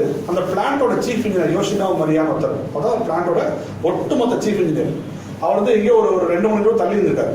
அவர் வந்து தகவல் அந்த பிளான்ட்டை நோக்கி போறாரு. 50 இன்ஜினியர்ஸ் உள்ள இன்ஜினியர்ஸ் கூட்டிட்டு ஒரு 500 தீயணைப்படை வீரர்களையும் கூட்டிட்டு போறாரு. அவங்க மனைவி ஃபோன் பண்ணாங்க, அந்த யோஷினோ மரியோட மனைவி ஃபோன் பண்ணாங்க. எங்கே இருக்கீங்க கேட்குறாரு. இந்த மாதிரி அணுகுலை, ஆமாம் நான் பார்த்துட்டு இருக்கேன், டிவியில் பார்த்துட்டு இருக்கேன், அதான் எங்கே இருக்கேன், நான் அணுகுலைக்குள்ளே போயிட்டு இருக்கேன் அப்படின்னு அவங்க மனைவி சொன்னாங்க. அவர் இடத்துல பதிவு பண்ணிக்காரு. அவங்க மனைவி சொல்லியிருக்காங்க, நீ முதல்ல ஒரு விஷயத்தை ஞாபகம் வச்சுக்கோ, எனக்கு புருஷனோ உன் பிள்ளைகளுக்கு அப்பனோ கிடையாது, நீ ஒரு ஜப்பானியன். முதல்ல இந்த நாட்டையும் நாட்டு மக்களையும் காப்பாற்றுவதுதான் ஒரு முதல் நோக்கமுடைய, எனக்கு புருஷனாவோ பிள்ளைகளுக்கு அப்பாவோ இருக்கணும்னு அவசியம் கிடையாது. உள்ள போறாரு. அவங்க பிளான்டோட ஹெட் குவார்டர்ஸ்ல இருந்து போன் வருது. அந்த கம்பெனிக்கு வந்து டெப்கோ, டோக்கியோ எலக்ட்ரிக் பவர் கம்பெனி, அந்த கம்பெனிக்கு போனோம். என்ன பண்ண போறீங்க? நான் உள்ள போறேன், உள்ள போய் பார்க்க போறேன். தயவு செஞ்சு நீங்க உப்பு தண்ணியை வச்சு அந்த சூட்டை குறைச்சிடாதீங்க. ஏன்னா சூட்டை குறைச்சிட்டீங்கன்னா நாளைக்கு செயலுக்க செய்வதற்கு டீகமிஷன் பண்றதுக்கு பல லட்சம் கோடிகள் ஆகும் சொல்றாங்க. ஏன்னா என்ன பதில் சொல்றாரு, நீ யார டெப்கோ எனக்கு ஆர்டர் பண்றது? நான் முதல்ல ஜப்பானியன், என் நாட்டு மக்களையும் என் நாட்டையும் காப்பாற்றுவதற்கு என்ன தேவையோ அதுதான் செய்யறாரு. உள்ள போறாரு, உப்பு தண்ணியை வைக்கிறாரு, அந்த சூட்டை குறைக்கிறாரு. அப்படி அவர் செய்ததன் விளைவு மட்டும்தான் ஜப்பான் காப்பாற்றப்பட்டுச்சு. இல்லைன்னா ஒட்டுமொத்த ஜப்பான் வெளியிடப்படும். ஒரே வருஷத்துல யோஷிடோ மரியாவும் அந்த 50 இன்ஜினியரும் அந்த 500 தீயணைப்படையும் செத்துவிட்டாங்க. ஒரே வருஷத்துல 2011 உள்ள போனாங்க. 2013 வெளியில 500 பேரும் இறந்துட்டாங்க. இங்க கல்பாக்கத்திலேயோ குடங்குளத்திலேயோ ஒரு பிரச்சனை வந்துருச்சுன்னா முதல்ல யாருமே ஓடி போவா? அந்த பிளான்டோட தான் ஓடி போவார். கோபால கண் கூட பார்த்தோம். நாங்கள் கல்பாக்கத்துக்காக பேடர் மேலாண்மைக்காக ஒரு வழக்கு போட்டோம் உயர்நீதிமன்றத்தில். அப்போ அரசாங்கம் பதில் சொல்லிச்சு, நாங்கள் ஒரு 130 பஸ்ஸை மாமல்லபுரம் பஸ் டிப்போலையும் திருவான்மூர் பஸ் டிப்போலையும் தயாராக நாங்கள் வச்சிருக்கோம், மக்களை வெளியேற்றிருக்காங்க. நாங்கள் என்ன பண்ணோம், நம்ம கூட நிறைய ஜேர்னலிஸ்ட் ஃப்ரெண்ட்ஸ் ஒர்க் பண்ணுறாங்க. அவங்க வந்து நீங்கள் சும்மா உள்ளே போய் கண்டக்டர்லாம் பேசிட்டு வர சொல்லி அனுப்பிச்சோம். இந்த பசங்க போய் நாங்கள் சும்மா காலேஜ் பசங்க கேட்டு, அண்ணே கல்பாக்கம் பிளான் இருக்குது, தெரிஞ்சு அங்கே ஒரு விபத்து நினச்சா என்ன பண்ணுவீங்க? பஸ்ஸை விட்டு ஓடி போய்வோம். இதுதான் நண்பர்களே இவர்களுக்கு நம்ம நாட்டினுடைய பேரிடர் மேலாண்மை. இது அணுகுலைன்னா வந்தா பார்த்துக்கலாம்னா வந்தா பார்க்கறது ஒன்றும் இருக்காது, வந்தா பார்த்தா ஒன்றும் இருக்காது. இன்னைக்கு விபத்து நடந்து 7 வருஷம் கழிச்ச பிறகும் இன்றைக்கும் நாளொன்றுக்கு 300 டன் கதிர்வீச்சு கொண்ட நீர் பசிபிக்ல போய் சேர்ந்துட்டு. இப்ப நான் பேசுறேன், என்ன பண்ண தெரியல ஜப்பான். அந்த அந்த உருகிய எரிபொருள் எங்கிருந்து ஜப்பான் தெரியல. 5 ரோபோட் செஞ்சாங்க டொஷிபால சொல்லி. அந்த ரோபோட்டுக்கு உள்ள அனுப்புது. ஏன்னா உள்ள மனிதர்களால் போக முடியாது. இன்னைக்கும் 7 வருஷம் கழிச்சு யாரும் உள்ள போக முடியல. ஸோ அந்த ரோபோட்டோட நோக்கம் அவன் ஏன் அனுப்புறான்னா, மனிதர்கள் போக முடியாது, இந்த ரோபோட்டுகளாக போய் அந்த எரிபொருள் எங்க இருந்துச்சுன்னா அதுக்கப்புறம் இன்னொரு ரோபோட்டை நம்ம டிசைன் பண்ணி அதை ஃபுல்லா அள்ளிடலாம் அப்படின்னு. உள்ள போன 5 ரோபோட்டுகளும் 2 மணி நேரத்துல உருக்கி உருவாச்சு. அணுசக்தி விவகாரத்து நியூக்ளியர் டிவோர்ஸ் அப்படிங்கிற வார்த்தையை நான் முதலாக கேள்விப்பட்டது புஷ்மா. நான் அரண்ட அந்த வார்த்தையை கேட்டு, நியூக்ளியர் டிவோர்ஸ் ஆகும். நம்ம வந்து இந்த விஷயத்துல 10 வருஷம் ஒர்க் பண்ணிருக்கோம். அணுசக்தி விவாதத்துல வார்த்தை எப்படி நம்ம கேள்விப்படாம. ஏன்னா அந்த அணுகுலை விபத்து இடத்துல இருந்து ஒரு 30 கிலோமீட்டர் கூடாக எல்லாரும் வெளியேற்றாங்க. 1.25 வெளியேற்றாங்க. அந்த 30 இருந்து 60 கிலோமீட்டர் கூடாக நீங்க வாழலாம், மக்களை வாழலாம். ஆனா அந்த வாழ்றதுக்கு சில கண்டிஷன்ஸ் இருக்கு. என்ன கண்டிஷன்ஸ் தெரியுமா? உங்களோட குழந்தைகள் ஒரு நாளைக்கு 1 மணி நேரம் தான் வெளியே போகலாம். உங்களோட துணிமணியை வீட்டுக்குள்ள தான் காயணும். அந்த பகுதியில் விளையக்கூடிய எந்த காய்கறியும் இறைச்சியும் நீங்க சாப்பிடாது. டோக்கியோ வரும், 250 டோக்கியோ வரும். நீங்க யோசிச்சு பாருங்க, பெண்களால் குழந்தை கற்பனை முடியுமா? ஸோ பெண்கள் என்ன சொன்னாங்க, மனைவி கணவன் போய் சொல்றாங்க, எப்பா இதெல்லாம் பண்ண முடியாதுப்பா, ஒரு 200-300 கிலோமீட்டர் எங்க தள்ளி போய் வாழ்ந்து போறாங்க. அப்ப ஆண்கள் கணவன்கள் அங்க ஏதோ ஒரு வேலை செய்யறாங்க, இந்த விவசாயம் பார்க்கறாங்க, இந்த பரம்பரையா தொழில் பண்றாங்க, ஏதோ ஒன்று பண்ணிட்டு இருக்காங்க. எப்படி நான் விட்டு வர அங்க வந்து என்ன பண்ணுவேன் அப்படின்னு சொல்லி கேட்கறாங்க. அவ போராடே வந்தாவா வராட்டின்னு சொல்லிட்டு மனைவிகள் கணவன்களை விவகாரத்தை செய்து விட்டு போறாங்க. நான் போன ஊர்ல 3000 மக்கள் தொகை கிராமத்துல நான் போன 2016 வரைக்கும் 112 அணுசக்தி விவகாரங்கள், நியூக்ளியர் டிவோர்ஸ் 112. இப்ப முந்தானத்துக்கு செய்தி 7,70,000 டன் அதிக கதிர்வீச்சு கொண்ட நீரை டெப்கோ நிறுவனம் பசிபிக் பெருங்கடலை சேர்க்க போச்சு. உலகம் முழுவதும் ஒத்துக்க ஆரம்பிச்சாங்க. ஏன்னா ஏற்கனவே பசிபிக் பெருங்கடலை சேர்த்து போச்சுன்னு சொல்லி அவங்க பார்த்த எந்த மீன்களும் இல்லை, எல்லாரும் செத்து போச்சுருந்தாங்க. இன்னமும் கொண்டு 7,70,000 டன், அதுவும் ஹை ரேடியோ ஆக்டிவ் கதிர்வீச்சுல 3 வகை உண்டு. High radio active, medium radio active, low level radio active. அதிகமான கதிர்வீச்சு கொண்ட நீரை அவங்க சேமிச்சு வச்சிருக்காங்க 7 வருஷமா. அதை வந்து என்ன பண்ண போறீங்க கேட்டா, நான் கடலுக்குள்ளே கொட்ட போறேன். அணு உலைகளாவது நீங்க வந்து ஒரு 50 வருஷத்துல நீங்க சேர்க்க செஞ்சிடலாம். அணுக்கழிவுகளை நீங்க கையாளவே முடியாது. நாங்க கூடப்பத்து நேராக வழக்கு போட்ட போது நாங்க வச்ச முக்கியமான கோரிக்கை தெரியுமா, கூடப்பத்து உற்பத்தியாளர் கழிவுகளை என்ன பண்ண போறீங்க. ஒரு வெள்ளிக்கிழமை நான் தான் பெட்டிஷனர், நான் சுப்ரீம் கோர்ட் இருக்கேன், நான் கண்கூட பார்க்குற விஷயம். இந்தியாவின் தலைமை வழக்கறிஞர் அட்டர்னி ஜெனரல் அப்பீர் ஆகி அப்பீடேட் போடுறாரு. கூடப்பத்து உற்பத்தியாகும் அணுக்கழிவுகளை நாங்கள் கோளாறில் கொண்டே கொடுப்போம்னு சொல்றாரு. இந்த வெள்ளிக்கிழமை மத்தியானம். நீங்க நம்ப மாட்டீங்க, அங்க இருக்க உள்ள மீடியா உடனே டெக்ஸ்ட் பண்றாங்க, டிவியில முழுக்க பிளாஷ் ஆகுது, கூடங்குளம் கழிவுகள் கோளாறில் கொட்டப்படுங்க. 2 நாள் எந்தெந்த அரசியல் கட்சிகள்லாம் இந்த அணுகுலை வேணும்னு சொல்றாங்களோ, காங்கிரஸ், பாஜக, திமுக, அதிமுக, சிபிஎம், சிபிஐ 6 கட்சிகளும் ஒட்டுமொத்தமாக ஒன்னா செஞ்சுட்டு கூடங்குளத்தின் கழிவுகளை கோளாறில் கொட்டோட மாட்டேன்னு சொல்றாங்க. 2 நாள் போராட்டம் மக்கள். தீகமக்கால அதே அட்டணிகள் அப்பேராயி நாங்கள் கூடங்குளத்தில் உற்பத்தியாகும் கழிவுகளை கோளாறில் மட்டுமல்ல கர்நாடகாவில் எந்த பகுதியில் வைக்கப்பதில்லை, நான் கூடங்குளம் வைக்க போறேன். அவை ரியாக்ட் பண்ண செஞ்சு ரைட் இருக்காங்க, ஏஎஃப்ஆர் சொல்லுவாங்க. அணுகுலை வளாகத்துக்குள்ளாராகவே நீங்க அணுக்களை கொண்டு வந்துடுறாங்க. இந்த 3000 ஏக்கர்ல ஒரு மூல ஒரு இது பண்ணிருக்காங்க. ஜப்பான் அதிகமாக மக்கள் தொகை அடர்த்தியாக இல்லாத நாடு. அப்படிப்பட்ட ஜப்பானோட டெக்னாலஜி ப்ராசஸ்லாம் அவ்வளோ அற்புதமா இருக்கும். நீங்க அந்த பேருந்து நிலையத்துக்கு போயிட்டீங்கன்னா 3:23 போட்டுருந்தா நீங்க 3:23 கண்ண மணிப்பாக பஸ் தெரியும். அந்த பசங்க வரும், இங்க வரும், மறுநாள் 3:23. அப்படிப்பட்ட ஒரு ஜப்பானால் விபத்தை தடுக்கவும் முடியவில்லை. இப்ப என்ன செய்யணும்னு தெரியல அவங்களுக்கு. வரக்கூடிய 2020 ஜப்பான்ல ஒலிம்பிக்ஸ் நடக்க போகுது. அந்த ஒலிம்பிக்ஸ் ரேடியோ ஆக்டிவ் ஒலிம்பிக்ஸ் சொல்லி டிக்ளேர் பண்ணாங்க. It will be called as radioactive Olympics. இது பரவாயில்ல. கல்பாக்கத்துல உலகத்துல எங்கேயுமே ஓடாத ஈநூலைகள், ஃபாஸ்ட் பிரீடர் ரியாக்டர்ஸ் 1 இல்ல 3. Japan, France, Russia, America, Germany இந்த 5 நாடுகளும் ஈநூலைகள் தொழில்நுட்பத்தை செய்ய ஆரம்பித்து மிகப்பெரிய அளவில் விபத்து ஏற்பட்டதால் அந்த தொழில்நுட்பத்தை கைவிட்டு விட்டன. இந்தியா மட்டும் யாரும் ஓடாத ஓட்டப்பந்தயத்தில் ஓடிக்கொண்டு நாங்க தான் ஃபர்ஸ்ட் சொல்லிட்டு தான் ரியாக்டர்ஸ். அது 1 இல்ல நண்பர்களே, 3. 1 கோடி பேர் இருக்கோம் சென்னையில. அந்த கல்பாவை சுத்தி 1 கோடி பேர் போறாங்க. எங்க போவோம்? யார் நமக்கு சோறு போடுவா? யார் நமக்கு வேலை வாய்ப்பு தருவா? ஒரு விபத்து ஏற்படாத சொல்லவே முடியாது. விபத்து ஏற்படாட்டி பிரச்சனை. இன்னைக்கும் கல்பாக்கம் போது நீ போய் கலந்து பாருங்க, நேஷனல் ஆவரேஜோட அங்க அதிகமான புற்றுநோய் இருக்கும். நேஷனல் ஆவரேஜோட அங்க அதிகமான மல்டிபிள் மைலோமா, இந்த பாலிடெக்டான்னு சொன்னாங்க, 6 விரல் வரும் கையில, காலையில 6 விரல் வரும். அந்த நோய்கள் இப்ப வெளியே வந்து 1000 வருதுன்னா அந்த கல்பாக்கம் 1010 பேர் வரும். இவ்வளவு பிரச்சனை இருக்கிறப்ப என்ன செய்ய போறோம் அப்படின்னு கேள்விதான் கேட்பாங்க. இது கல்பாக்கம் குடும்பம் மட்டுமல்ல, நியூட்ரினோவும் சேர்த்து, ஹைட்ரோ கார்பனும் சேர்த்து, கெயிலும் சேர்த்து எல்லாவற்றுக்குமான ஒட்டுமொத்த தீர்வாக தமிழகத்தை சுற்றுச்சூழல் ஆபத்திலிருந்து காப்பாற்ற வேண்டிய பொறுப்பு நாம் அனைவருக்கும் உள்ளது. இதை நாம் வந்து தயவு செஞ்சு புரிஞ்சுக்கணும். நீங்க நான் ஒரே வருஷம் பற்றி சொல்லி முடிச்சிடறேன். நாம் அப்படியே ரொம்ப நம்ம பயங்கர பெருமைப்படுறோம்ல, தமிழர் தமிழ். ஆனா உண்மையில் உலகத்தில் இருந்த பல்வேறு இனங்களில் பல்வேறு மிக பழமையான இனங்கள்ல மிச்சம் இருக்க ஒரே ஒரு இனம் தமிழர் மட்டும்தான். மாயோன் இன்கா, தென் அமெரிக்கா சேர்ந்த மாயோன் இன்கா அழைச்சிட்டாங்க, வட அமெரிக்கா சேர்ந்த சிவப்பிந்தியர்களை அழைச்சிட்டாங்க, ஆஸ்திரேலியா சேர்ந்த அபார்ஜினர்களை அழைச்சிட்டாங்க.